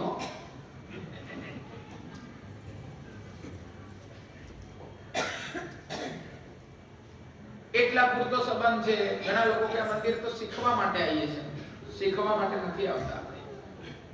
હું બી શ્રીનાથજી જઉં છું તો ત્યાં શ્રીનાથજીનું ખાલી જોવા માટે નથી જતો, શ્રીંગાર થાય છે. આ મૂર્ખતા છે, સમજવું, આવું સમજવું. આપણે મંદિરમાં શીખવા નથી જતા, શીખવા જઈએ છીએ તે ગૌણ હેતુ છે. પ્રધાન હેતુ છે કે આપણા જ ઠાકોરજી લીલા ભેદથી બીજે ઠેકાણે બિરાજમાન છે. તિલકાયત મહારાષ્ટ્રની આજ્ઞાને આધીન બિરાજમાન છે. ત્યાં જઈને દર્શન કરીને તાપ ભાવ કરવો. જે સેવા ત્યાં નથી કરી શકતા તે સેવા આપણા ઘરમાં કરવી. આધીનત્વ તો આપણે સ્વીકારવું પડશે. દાસ્ય ભાવ, દીનતાનો ભાવ, એ જ આપણને જે છે તે તાદર્શીયત્વ પ્રદાન કરે છે વૈષ્ણવ. જ્યારે આપણે પોતે ભગવાનના સ્વામીની કે ભગવાનના માં બની જઈએ છીએ તો આપણે જે છે એ ભાવથી સેવા કરી શકીએ છીએ, પણ એ બની બેસવું એવો આપણા માર્ગનો સિદ્ધાંત નથી. જ્યાં સુધી કે આચાર્ય પરંપરા પણ એકબીજાને ત્યાં આજ્ઞા અધીનત્વના ભાવથી જ જાય છે, જેથી કરીને એમની અંદર પણ જે છે તે સૌભાગ્યમદ ના આવે. અને આપણે રાસ પંચાધ્યાયમાં જોયું કે સૌભાગ્યમદ કેટલું મોટું બાદ કરનારું રહ્યું છે કે લઘુરાસ પછી ગોપીજનોને સૌભાગ્યમદ થયું તો તાસામ તત્ સૌભાગ્યમદં વીક્ષમાનં ચ કેશવ પ્રશમાય પ્રસાદાય તત્રૈવ અંતર્ધીયત. ભગવાન અંતર ધ્યાન થઈ. આ મુદ્દો બહુ જ મહત્વપૂર્ણ રીતે સમજવા જેવો છે. એટલે પુષ્ટિ માર્ગમાં સંયોગ અને વિપ્રયોગ જોવામાં આવે તો વિપ્રયોગ જે છે તે વધારે પ્રમાણમાં મળે છે અને વધારે ફલાત્મક પણ લાગે છે. કારણ કે સંયોગની અંદર તો જે છે તે સૌભાગ્ય મદની કોઈ પણ પ્રકારે સૌભાગ્યમદ થઈ શકે તેવી સંભાવના છે. જીવ કેટલો પાત્રતાથી યુક્ત છે તે જીવને પોતાને ખબર, કાં તો ભગવાનને ખબર. ભગવાનને વિશેષ રીતે ખબર, જીવને ખબર નથી. એમાં એ ચાન્સ રહે છે. પણ વિપ્રયોગાત્મક સ્થિતિમાં તાપ જે હોય છે તે ફેક્ટર એના પુષ્ટિમાર્ગીયત્વને સાચવે છે. પુષ્ટિમાર્ગીયત્વને, એની દીનતાને, એની સેવા ભાવનાને, એની તાલાવેલીને, ભગવાન પ્રત્યેના આકર્ષણને એ જાળવીને રાખે છે. એટલે આ તાપ ભાવને હરિરાયજી વારંવાર કહે છે શિક્ષાપત્રમાં કે આ ફલાત્મક છે, આ ફલાત્મક છે. સમજાય છે બધાને વાત? એટલે એ પ્રકારે ઉતાવળથી તુરંગત ચાલ્યો વાયુ વેગી ઉતાવળો, જાણે નૌકા ચાલી સિંધુ તરફ. આ સેવા કરવા માટે વધારે કેમ? તો એ જ વસ્તુ જે મેં આટલી વાત કરી તેનું સ્પષ્ટ વચન આગળ ગોપાલદાસજી કહી રહ્યા છે. દિવસ એકાર્ધનો વિરહ તે જુગ સમ.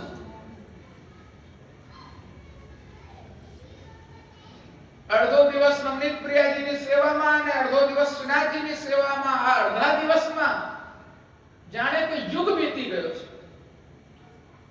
એટલો તાપ, એટલો વિરહ એમના મનમાં થઈ રહ્યો છે.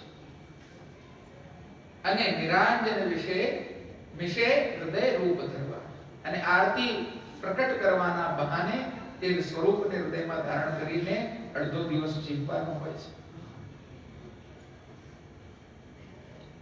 એ સ્વરૂપના દર્શન નહીં કરીએ તો અડધો દિવસ કેવી રીતે નીકળશે? સુંદર મુખ કી બલ બલ જાઓ. કીર્તનોમાં કેટલા વર્ણન, અદ્ભુત વર્ણન કરવામાં આવ્યા છે. श्री गोवर्धन धरण के अंग अंग पर दृष्टि रहत चित रहत तही तही रूप देख नैना पलक लागे नहीं. આપણા કીર્તનોનો જો આ પ્રકારનો ભાવ શ્રી ગુસાઈજીના માધ્યમથી આપણે સમજીએ તો આપણે એ વિશુદ્ધ રસથી, વિશુદ્ધ રસાત્મક ભાવનાથી, અવિકૃત રસાત્મક ભાવનાથી ઠાકોરજીની સેવા કરી શકીએ.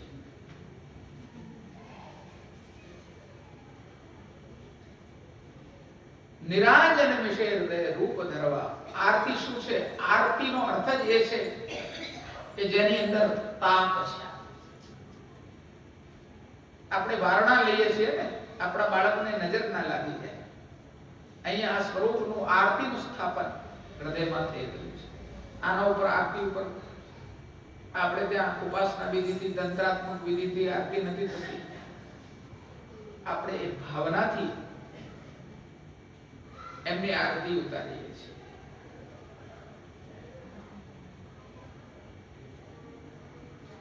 દૂષિત દૃષ્ટિથી આપણા બાળકને નજર ના લાગી જાય.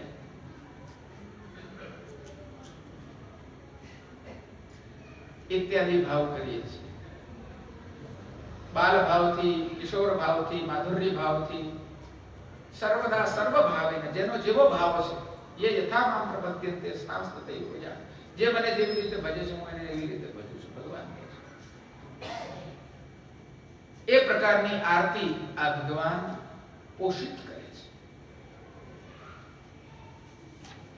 જીવને કૃત્ય એ નિત્ય પ્રતિ ક્ષણે ક્ષણે શ્રી વિઠ્ઠલનાથ એવા ઉચ્ચારવા અને એવા વિઠ્ઠલનાથજી કે જે શ્રીનાથજીની સેવામાં આસક્ત છે, અનુરક્ત છે, રસાત્મકતાથી તલ્લીન છે, એવા સ્વરૂપને ઉચ્ચારણ કરવા, એવા સ્વરૂપનું ગુણગાન કરવા માટે નિત્ય પ્રતિ ક્ષણ ક્ષણ જીવ કૃત્ય થઈ જાય છે. પૂર્વાચાર્યોના જમાનાના વૈષ્ણવો અને આચાર્યો, એની વાત મારે કરવી પડે. અહીંયા વૈષ્ણવોને એ જ સુખ થાય કેવી રીતે આચાર્ય બાળકો સેવા કરી રહ્યા છે. જુઓ કેટલા વૈભવથી, કેટલા આનંદથી, રાગ ભોગ શૃંગારના વિશેષ લાડ લડાઈને, વિવિધ પ્રકારના મનોરથ કરીને ઠાકોરજીનું સુખ વર્ધન કરી રહ્યા હોય અને વૈષ્ણવો એ જોઈને ખૂબ જ પ્રસન્ન થતા. જેવી રીતે આપણું કોઈ નાનકડું બાળક હોય જેના પ્રતિ આપણને ખૂબ જ સ્નેહ છે, ખૂબ જ પ્રેમ છે, એ બાળકને આપણે એક રમકડું લઈને આપીએ.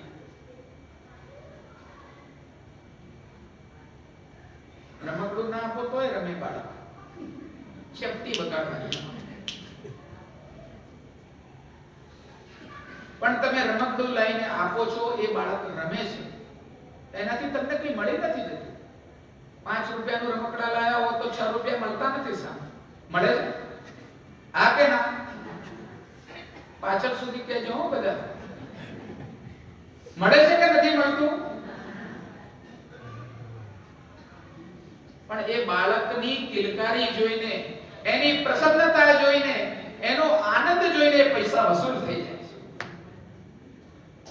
એ જ રીતે જ્યારે આપણા આચાર્ય બાળકો, ગોસ્વામી બાળકો ઠાકોરજીની વૈભવપૂર્વક, આનંદપૂર્વક, વૈભવનો અર્થ ખાલી ઝાકમ જોડતા નહીં, કિંતુ શીતકાલમાં શીતોપચાર, ઉષ્ણકાલમાં ઉષ્ણોપચાર ઇત્યાદિ સેવા આપણી માધ્યમ, સ્વયંના માધ્યમથી ઠાકોરજીમાં વિકૃત કરે છે, ત્યારે એ પરસ્પર પ્રસન્નતા જોઈને જીવને કૃત્ય શ્રી વિઠ્ઠલનાથજીનું સુખ શ્રી ગોવર્ધનનાથજીમાં અને ગોવર્ધનનાથજીનું સુખ શ્રી વિઠ્ઠલનાથજીમાં, એ દર્શન કરીને જીવ જે છે તે કૃત્ય થઈ જાય છે, ધન્ય ભાગ્ય માને છે.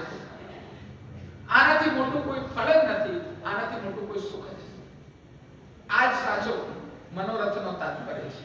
મનોરથનો તાત્પર્ય કોઈ સજાવટ, ડેકોરેશન નથી. મનોરથ તો ઠાકોરજી ભીતરમાં પણ આરોગે છે. આપણે ત્યાં જલેબી ઉત્સવ થાય છે, ગઈકાલે જ થયો, ભીતર થાય છે, બહાર દર્શન ખોલવાની જરૂર નથી પડતી. એના અમુક દર્શન થાય બી ખરા, એમાં કોઈ નિષેધ બી નથી, કિંતુ જરૂરી નથી કે જે બહાર દેખાય એ જ મનોરથ કહેવાય. વૈષ્ણવો જે છે તે આચાર્ય બાળકો થકી જ પોતાની સેવા જે છે સ્વીકાર કરાવી શકે છે. આ સિદ્ધાંત અહીંયાથી શ્રવી રહ્યો છે. શ્રી ગુસાઈજીના સ્વરૂપમાં શ્રી ગોવર્ધન ધરણનું સુખ અને શ્રી ગોવર્ધન ધરણના સ્વરૂપમાં શ્રી ગુસાઈજીનું સુખ, આનો વિચાર, એનાથી કૃત્યતા પ્રાપ્ત કરવી, આ વસ્તુ અહીંયાથી શ્રવે છે. અનેકો ટીકાઓ આના ઉપર પણ વિચારણીય છે. જીવને કૃત્ય એ નિત્ય પ્રતિ ક્ષણ નિત્ય પ્રતિ એ જ હોય છે કે આ ઠાકોરજી સ્વામીજી સ્વરૂપ વિરાજમાન વિઠ્ઠલનાથજી, શ્રીનાથજી, એમનું ક્ષણમાં અમે સુખ કેવી રીતે વિચારીએ, ક્ષણમાં આ આનંદનું વર્ધન કેવી રીતે થાય, એ જોઈને અમને આનંદ થાય. મેં જેવી રીતે બાળકનો દાખલો આપ્યો ને, એમાં કઈ મળી નથી જતું, એમાં કોઈ લૌકિક લાભ નથી મળતો. લૌકિક લાભ લેવો હોય તો લૌકિક લાભ જે જગ્યાએ મળતો ત્યાં જવું જોઈએ. એમાં પણ જેવી રીતે તમે પિક્ચર જોઈને પૈસા વસૂલ થતા હોય તો પિક્ચર જોવાની, પણ તમને અલૌકિકત્વેન ભાવ હોય, એમાં કૃત્યતા થતી હોય, તો આ પ્રકારે આપણી પારંપરિક જે પ્રકારની વિધિ છે તેમાં રસ રાખવો જોઈએ. એમાં લૌકિક તત્વ લેશ માત્ર પણ વિચારવું ન જોઈએ.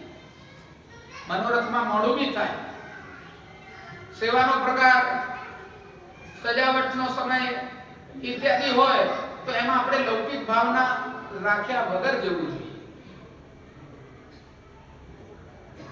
આપણે દર્શન કેવી રીતે કરવા, સામાન્ય પ્રોટોકોલ આપણા શું છે, આપણે કયા ભાવથી મંદિરમાં જવું, કઈ સંસ્થામાં આપણે કયા રીતે જઈએ છીએ એનો વિચાર કરવો જોઈએ. વૈષ્ણવ આપણે હોસ્પિટલમાં જઈએ તો પગરખા હોય ચપ્પલ પહેરેલા, એ એક્સ જગ્યાએ ઉતારવાનો હોય તો ત્યાં ઉતારી જ દેવા પડે.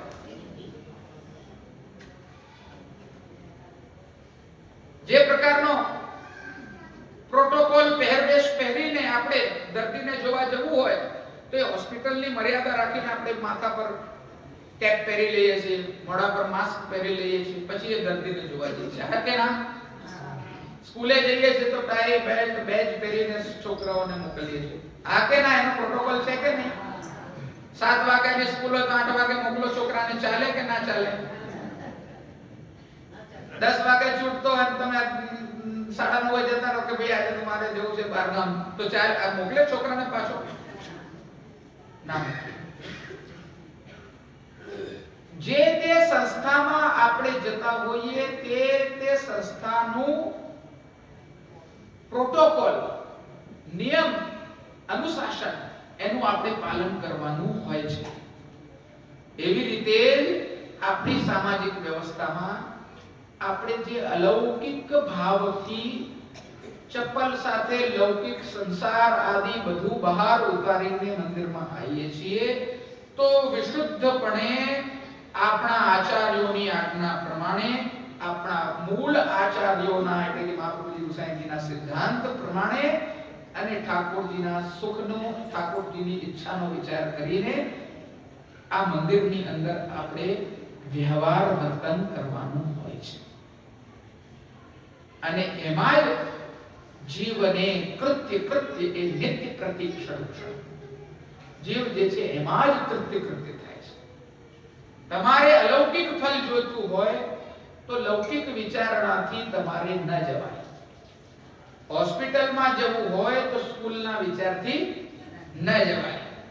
એવી રીતે મંદિરમાં આવવું હોય તો કોઈ સામાજિક સંસ્થામાં તમે જતા હો એવી રીતે મંદિરમાં અવાય નહીં, આચાર્ય ગૃહમાં અવાય નહીં. એની અંદર તો આપણે એના જે પ્રોટોકોલ છે તે સાચવીને જ અવાય. જો આ સિદ્ધાંત આપણે ઉતારી લઈએ વૈષ્ણવો,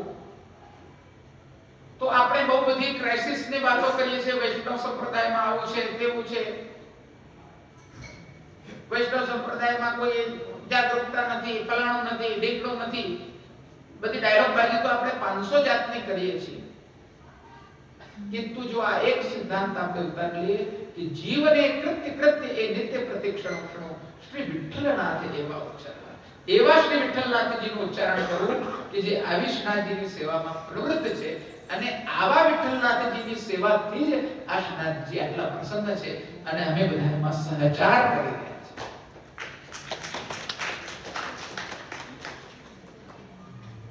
તો આનાથી વિશેષ ઉચ્ચારણ કરવા યોગ્ય, વિશેષ ગુણગાન કરવા યોગ્ય કંઈ નથી. કારણ કે રૂપ બેવું એક તે ભિન્ન થઈ વિસ્તરે વિવિધ લીલા કરે ભજન સાર. શ્રીનાથજી પણ ભૂતલ પર એટલે જ વિરાજમાન થયા છે. શ્રી વિઠ્ઠલનાથજી, શ્રી મહાપ્રભુજી પણ એટલે જ અહીંયા ભૂતલ પર વિરાજમાન થયા છે.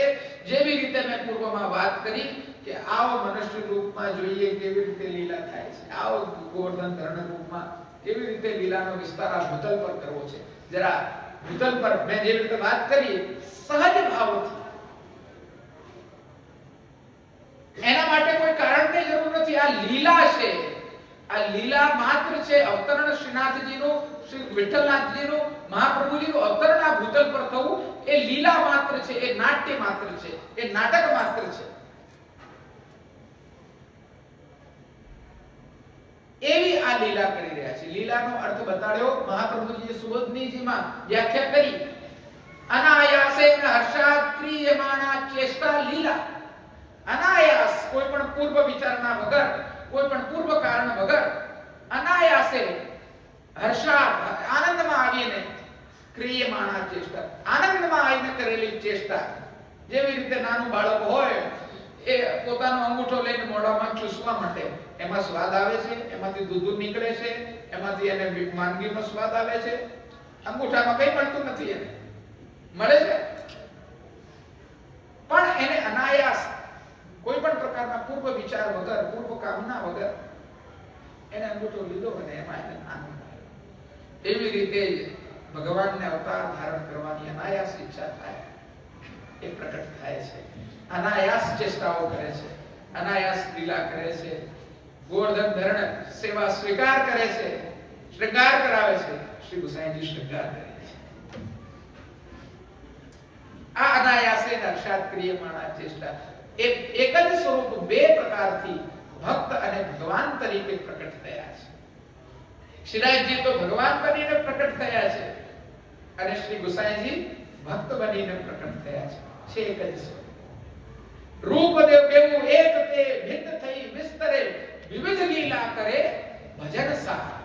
ભજન જેમાંથી સાર નીકળે છે ભક્તિ માર્ગમાં, નિર્ગુણ ભક્તિ જેમાંથી સાર નીકળે છે, પ્રેમ લક્ષણાત્મક ભક્તિ જેની અંદર સાર નીકળે છે, નિષ્કામતા જેની અંદર સાર નીકળે છે, નિષ્કારણ ભક્તિ, નિષ્કારણ સેવા કરવાની જે વિધિ જેમાંથી સાર નીકળે છે, એવી ભક્તિ માર્ગીય વિધિ જેની અંદરથી પ્રાપ્ત થાય છે, એવો ભજનનો સાર જેમાંથી પ્રાપ્ત થાય છે, એવી આ લીલા કરે છે. કરે છે અનાયાસે, અનાયાસે લીલા કરે છે, ચેષ્ટા કરે છે, નાટ્ય કરે છે. પૂર્વ વિચારણાથી નથી કરતા, પણ એમાંથી સાર જરૂર નીકળે છે. ભક્તિ માર્ગ કેવો સાર નીકળે છે? કેવો? ભજન સાર, ભક્તિ માર્ગનો સાર નીકળે છે. આનાથી સાર એટલે કે સમજ શું પડે છે આપણને? આખી લીલાનો નિષ્કર્ષ શું નીકળ્યો? કે આપણે આવી રીતે સેવા કરવી જોઈએ, આવા તાપ ભાવથી સેવા કરવી જોઈએ, આવો શીતળ ભાવ આપણે રાખવો જોઈએ નહીં. આપણે ભગવાન માટે જે કોઈ પણ લાડ લડાવવાની ભાવના હોય તે ત્વરિત રૂપે ખૂબ જ તાપ ભાવનાથી આપણે ઠાકોરજી માટે વિચારપૂર્વક નહીં, પરંતુ અનાયાસતાથી શ્રી ગુસાઈજી જેવી રીતે સેવા કરી રહ્યા છે, આપ સેવા કરીને જે શીખવાડી રહ્યા છે તે પ્રકારે આપણે સેવા કરવી જોઈએ. વિવિધ પ્રકારની આ લીલાઓ એક રૂપ તે ભિન્ન થઈ વિસ્તરે, વિવિધ લીલા કરે ભજન સાર, વિવિધ વચનાવલી નૈન સેણે કરી, સંગના સૂચરે નિષવિહાર. ચંદ્રાવલીજી સ્વરૂપ શ્રી ગુસાઈજી અને સાક્ષાત ગોવર્ધન ધર્મ, વિવિધ વચનાવલી, અનેક પ્રકારના રસોદબોધક વચનામૃતથી, પરંપરાથી, નૈન સેનથી, સંગના આદિથી નિશ વિહારની સૂચના કરે છે. આપણે ત્યાં સજા મંદિરની સજાવટ ઇત્યાદિના વિષયો હું અહીંયા નહીં લઉં, પરંતુ આ બધો જ જે પ્રકાર છે એ શ્રી ગુસાઈજીએ ખૂબ જ વિચારપૂર્વક પ્રકટ કરેલું છે. વચનાવલી તરીકે શૃંગાર રસ મંડન નામનો ગ્રંથ વિષયહીન નિષ્કામ અવિકૃત ભાવનાથી જે લોકો ભગવાનના રસાત્મક ચિંતનને માને છે તેમના માટે એમણે એ પ્રકટ કરેલું છે. એ વિવિધ વચનાવલી છે, નૈન સેને વિજ્ઞપ્તિઓ છે.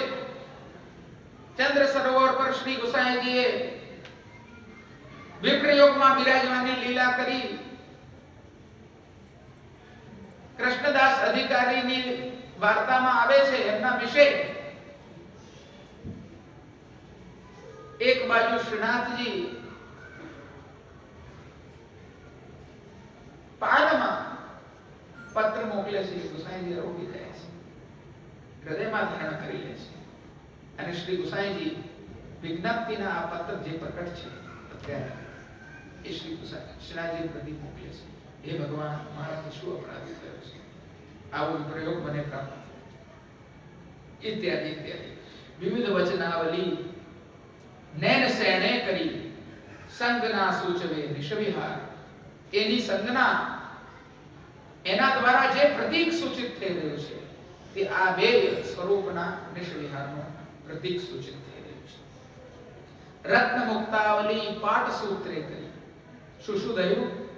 તો કે રત્ન મુક્તા એટલે કે મણિના આભરણો, જે પાઠ સૂત્ર એટલે કે કોટનના દોરામાં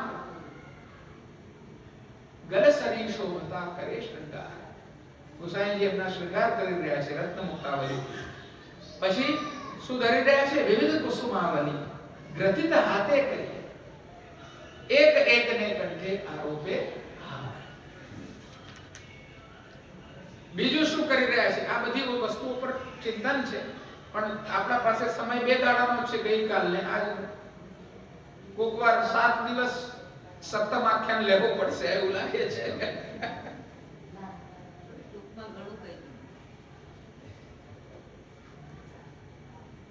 વિવિધ મેવા ભોગ. બીજું શું ધરી રહ્યા છે શ્રી ગુસાઈજી? વિવિધ મેવા ભોગ મધુર મિષ્ટાન રસ રસમસ્યા અર્પે તે બહુ પ્રકાર. વિવિધ મેવા એટલે કે અલગ અલગ જાતના સૂકા મેવા, ભૂંજા મેવા, ફળ, લીલા મેવા. મધુર એટલે કે દૂધઘર, ખાંડઘર ઇત્યાદિની સામગ્રી.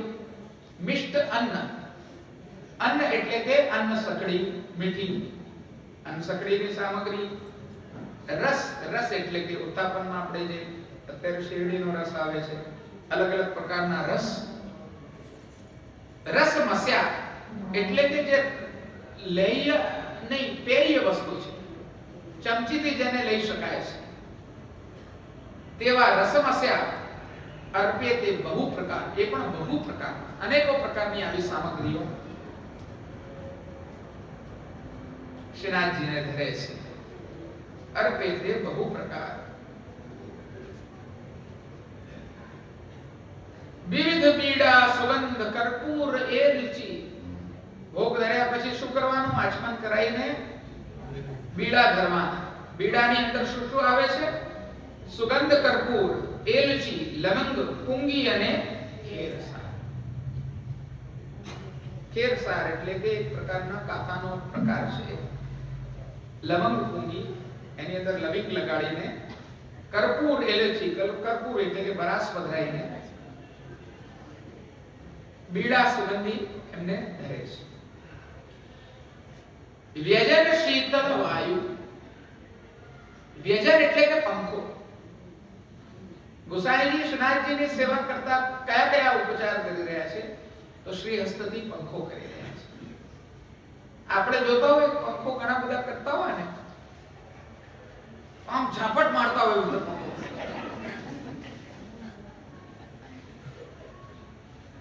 પંખો એ રીતે બધા પોતાને યાદ કરે છે ને. પંખો એ રીતે ના થાય. ખૂબ જ શાંતિથી પવનની લહેર આવી છે. ખૂબ નાનું બાળક સમજીને તમે ઠાકોરજીની સેવા કરતા હો તો બાળકને તમે ઝટકો મારીને આવી રીતે પંખો કરશો તો જાગી જશે અને બેંકડા તાણશે પાછો એલા. અને જો તમે પ્રિયતમ સમજીને એમની સેવા કરી રહ્યા છો તો એ બિચારો કંટાળીને જતો રહેશે.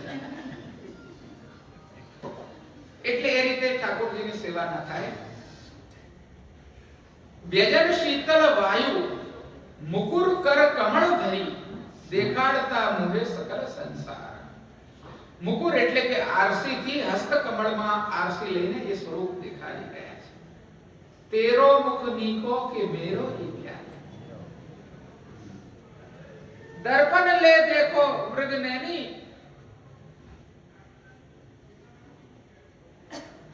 શું વાત કરીએ?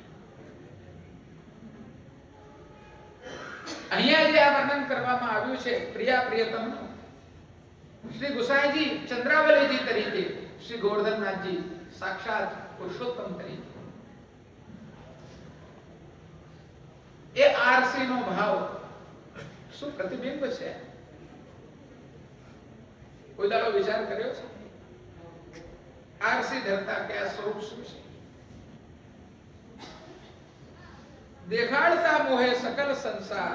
આ વસ્તુ તો એવી છે કે સકલ સંસાર એમાં ભૂય થઈ જાય છે. સકલ સંસાર એટલે કે માયાત્મક જે જગત છે તે બધું માયારૂપી જગત જે છે તે અહીંયા મોહિત થઈ જાય છે અને ભગવાનનું જે સત્ય સ્વરૂપ છે તે પ્રકટ થઈ જાય છે.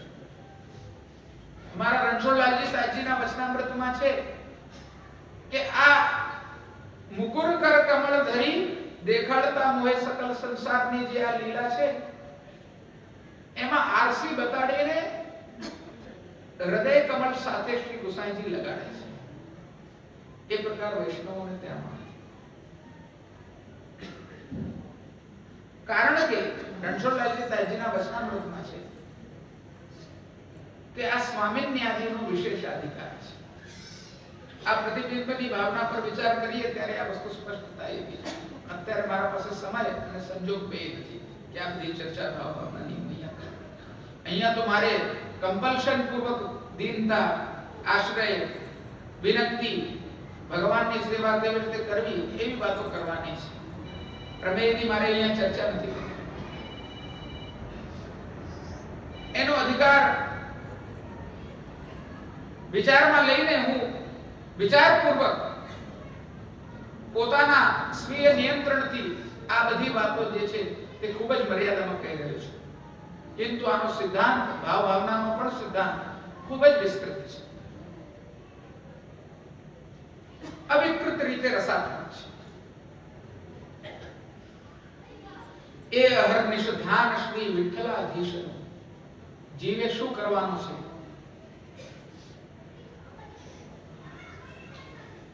આપણે કે પોતે બધું કરવાનું કે માત્ર એટલી વાત નથી.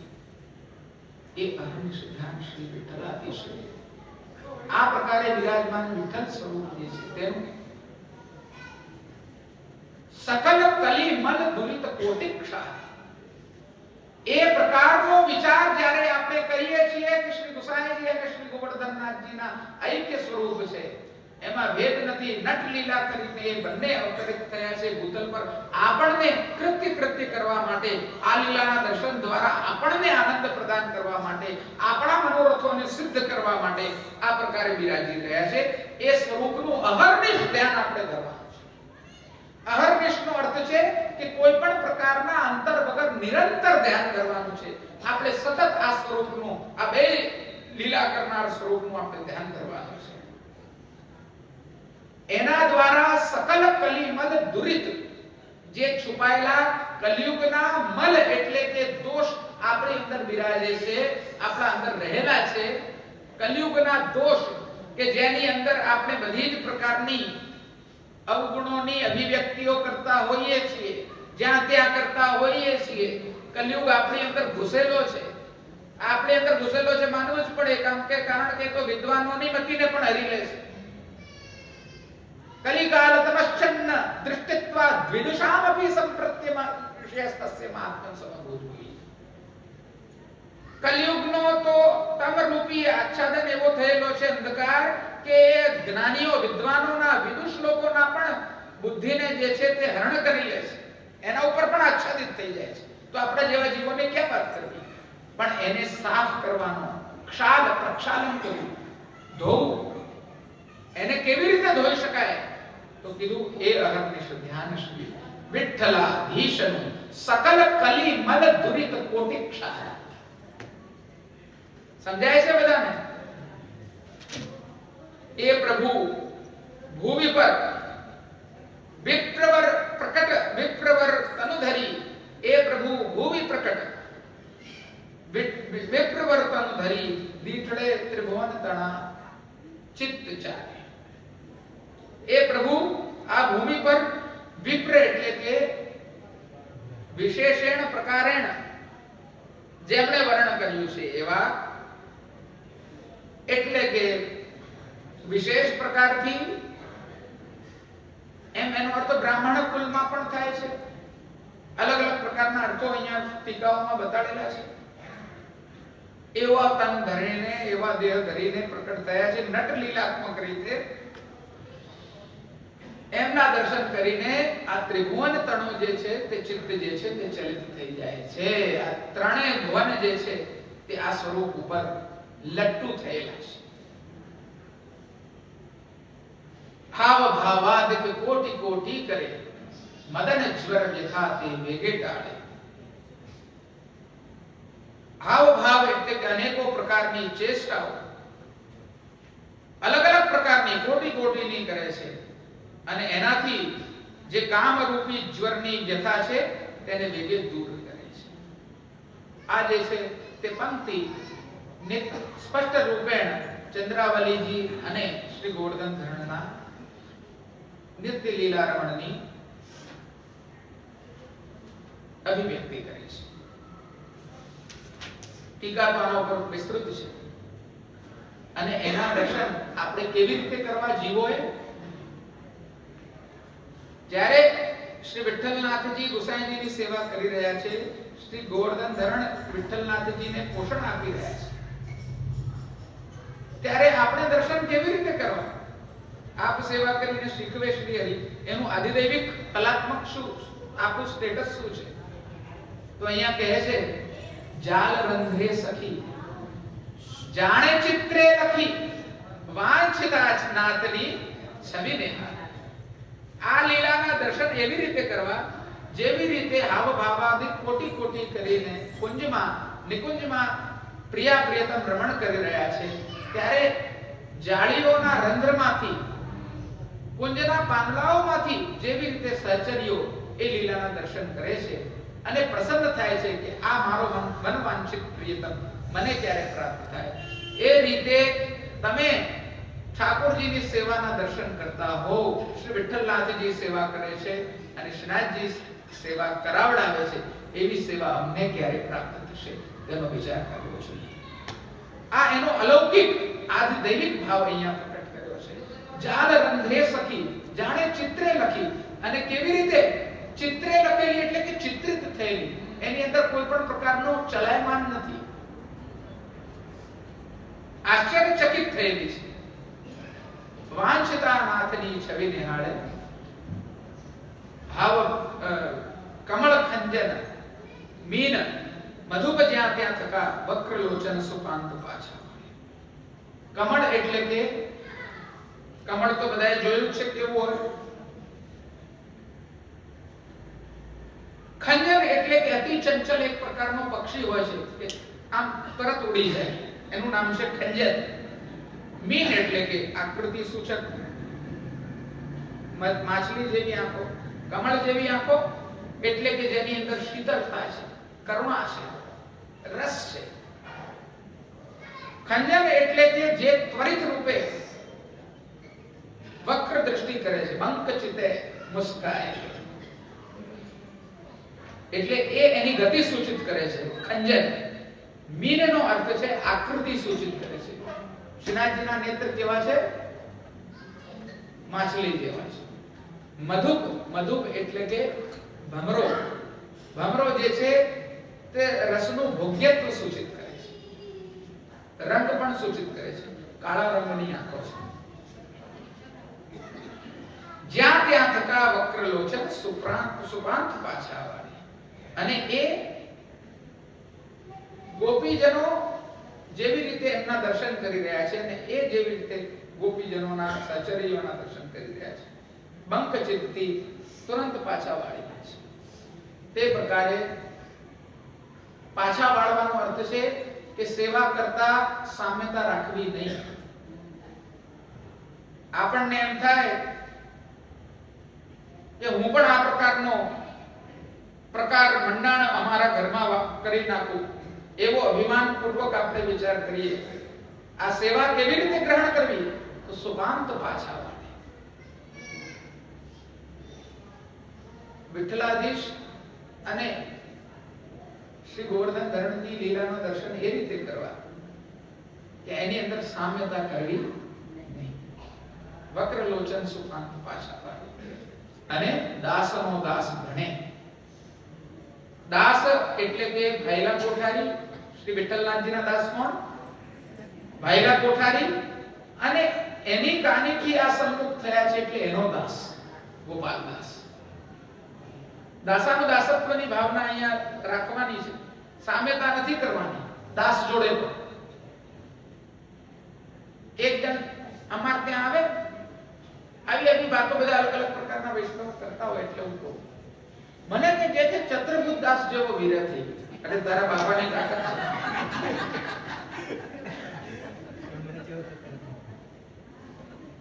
આપણે ક્યાં પોતાની કમ્પેરિઝન, ક્યાં પોતાની સરખામણી સીધી આ ઉચ્ચ સ્તરીય વૈષ્ણવો સાથે, આ ઉચ્ચ સ્તરીય ભગવદીઓ સાથે, ઉચ્ચ સ્તરના આ ગોપીજનો સાથે પોતાની સરખામણી કરીએ છીએ. આપણે મૂર્ખ છીએ જો આવું કરતા હોઈએ તો.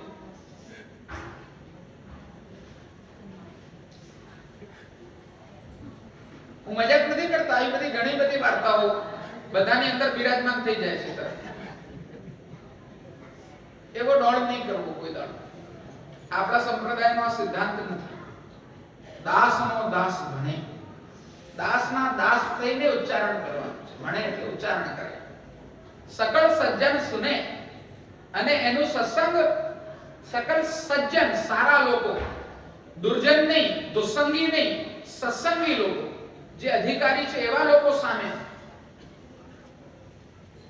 આ અવિકૃત રસની ચર્ચા કરવી.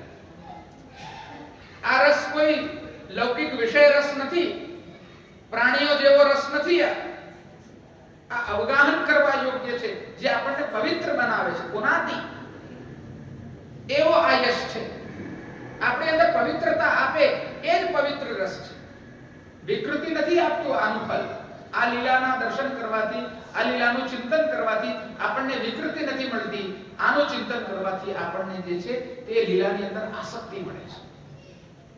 આવી વિકૃતિઓ તો ઘણી દૂર પછડાઈ જાય છે, કામ વાસનાઓ દૂર પડી જાય છે. દાસનો દાસ ભણે, સકળ સજ્જન સુને, અને એ સત્સંગ સજ્જનો સાથે, સાધુજન સાથે, સદબુદ્ધિ વાળા લોકો સાથે ગાય વખાણવાનું હોય છે. શ્રવણાનંદ અને કીર્તનાનંદ એટલે કે ગુણગાન કરવું અને કોઈ બીજા દ્વારા ગુણગાન સાંભળવું. શ્રવણ અને કીર્તનની ભક્તિ છે. શ્રી વિઠ્ઠલ આપણો વિરોધ પાડે એટલું માત્ર આપણે કરીએ તો એના દ્વારા આપણે કોઈ ફળનો વિચાર કરવાની આવશ્યકતા જ નથી. નિર્ગુણ ભક્તિ માર્ગની અંદર આપણે છીએ. શ્રી વિઠ્ઠલ પોતાનો વિરુદ્ધ પાળશે, એને આપણું જે કરવું હશે તે કરશે. એમને આપણને સુખ આપવું હશે તો સુખ આપશે, લૌકિકમાં દુઃખ આપવું હશે તો દુઃખ આપશે. પણ એ આપણા જોડે આપણી નિર્ગુણ ભક્તિ સ્વીકાર કરશે, સેવા કરાવશે, આપણને દર્શન આપશે. શ્રી ગોવર્ધન ધર્મ સાક્ષાત આપણી જોડે સેવા સ્વીકાર કરશે. આચાર્યત્રેય શ્રી ગુસાઈજી પણ આપનો ભાવનું પોષણ કરશે. આ બધી જ વસ્તુનો વિચાર દાસનો દાસ ભણે, સકળ સજ્જન સુને. શ્રી વિઠ્ઠલ આપનું વિરુદ્ધ પાડે. આપનું વિરુદ્ધ પાડે એટલે એમની જવાબદારી એ નિભાવશે. ગુરુએ શું કરવું, ગુરુએ તારવો, જીવને કેવી રીતે તારવો એ ગુરુ જાણે. અમે તો એમને શરણાગત છીએ. શરણાગતિનો ધર્મ જેની આપણે આટલા વખતથી ચર્ચા કરી રહ્યા છીએ તે ત્યાં સિદ્ધ થઈ જાય છે. હવે કરવાનું કાર્ય, જીવનું કાર્ય જે છે તે કર્મ પાછળ દોડવાનું નથી રહેતું. એને ફળ ભોગવવાનું હોય છે, જેનું ચિંતન એને કરવાનું નથી. અલૌકિક શ્રી ગોવર્ધનનાથજી અને શ્રી વિઠ્ઠલનાથજીની લીલા આ સાર રૂપ છે, આ ફળ સ્વરૂપ છે. સપ્તમ આખ્યાનમાં આ આપણે જે લીલાનું અનુસંધાન કર્યું છે તે બધા જ વૈષ્ણવો અહીંયા બિરાજમાન છે. એ બધાએ સંકલ્પ કરવો જોઈએ, ટેક લેવી જોઈએ કે શ્રી ગુસાઈજીના સ્વરૂપની અને શ્રી ગોવર્ધનનાથજીના સ્વરૂપની અમે આ પ્રકારની ભાવના સુદૃઢ કરવાનો પ્રયત્ન કરીશું. જો આપણે આ કરીશું તો આ 2 દિવસ કરેલો પરિશ્રમ, આપનો અને અમારો કાઢેલો સમય તે ફલીભૂત થશે. અને જો આપણે પેલા બે કામના કોન્સેપ્ટને લઈને અહીંયા આવીશું એનો વિચાર કરીશું તો અહીંયાથી આવ્યું ને અહીંયાથી બહાર. આ પ્રકારે આપણે આ સપ્તમ આખ્યાનને સમજવું જોઈએ.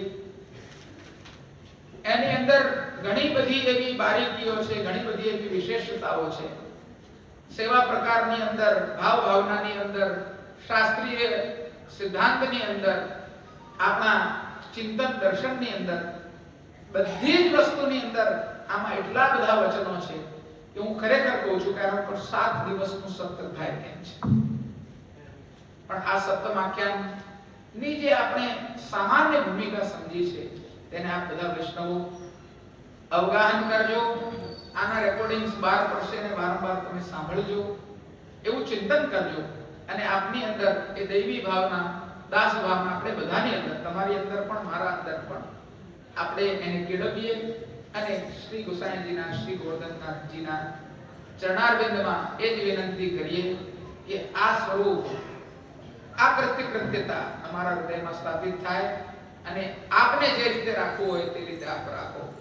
કૃપા તો લાલન જુકી चाहिए. વિરુદ્ધ શ્રી વિઠ્ઠલ આપણો વિરુદ્ધ પાડે. કૃપા તો લાલન જુકી चाहिए. अपनो दोष विचार सखी उनसो कछु न कहिए. આપણે પ્રાર્થના કાર્ય નથી કરવાનું. પ્રાર્થિત એવા તથા કેમ સ્યાત સ્વામી અભિપ્રાય સક્ષય. મહાપ્રભુજી આજ્ઞા કરે છે ષોડશ ગ્રંથમાં પ્રાર્થના કરવાથી શું મળે છે? ભગવાન મને આ આપો, તે આપો. ભગવાનનો અભિપ્રાય શું છે વસ્તુ આપવાનો એ તમને ક્યાં ખબર છે? જે કરે તે ખરી, હરિ કરે તે ખરી. अपनो दोष विचार सखी उनसो कछु न कहिए. इन्हें करी भली सो साची. જે એમણે કર્યું તે ઉચિત છે, એમનું વિરુદ્ધ પાડવાના છે. ઇન્હેं કરી ભલી સો સાચી. લે अपने सिर ढहिए. એને આપણા મસ્તક પર ધારણ કરી લઈએ, એને આપણા માથે લઈ લઈએ. ઓ આવી પરિસ્થિતિ આવી, અરે ભગવાન આપે આમાં મારું હિત વિચાર્યું છે. इन्हें करी भली सो साची. ले अपने सिर ढहिए. सूर प्रभु सो कछु न कहिए. जो राखे त्यों रहिए. આ સિદ્ધાંત અહીંયાથી નીકળે છે. જેવી રીતે ભગવાન રાખે તેવી રીતે રહીએ. આટલી વાત કરીને હું મારી સમગ્ર વાણીને, સમગ્ર સપ્તમ આખ્યાનને શ્રી ગોસાઈજીના જ ચરણારવિંદમાં સમર્પિત કરું છું અને અહીંયા આ સપ્તમ આખ્યાન પૂરતો જે છે તે વિરામ લઉં છું. આગળ આપણે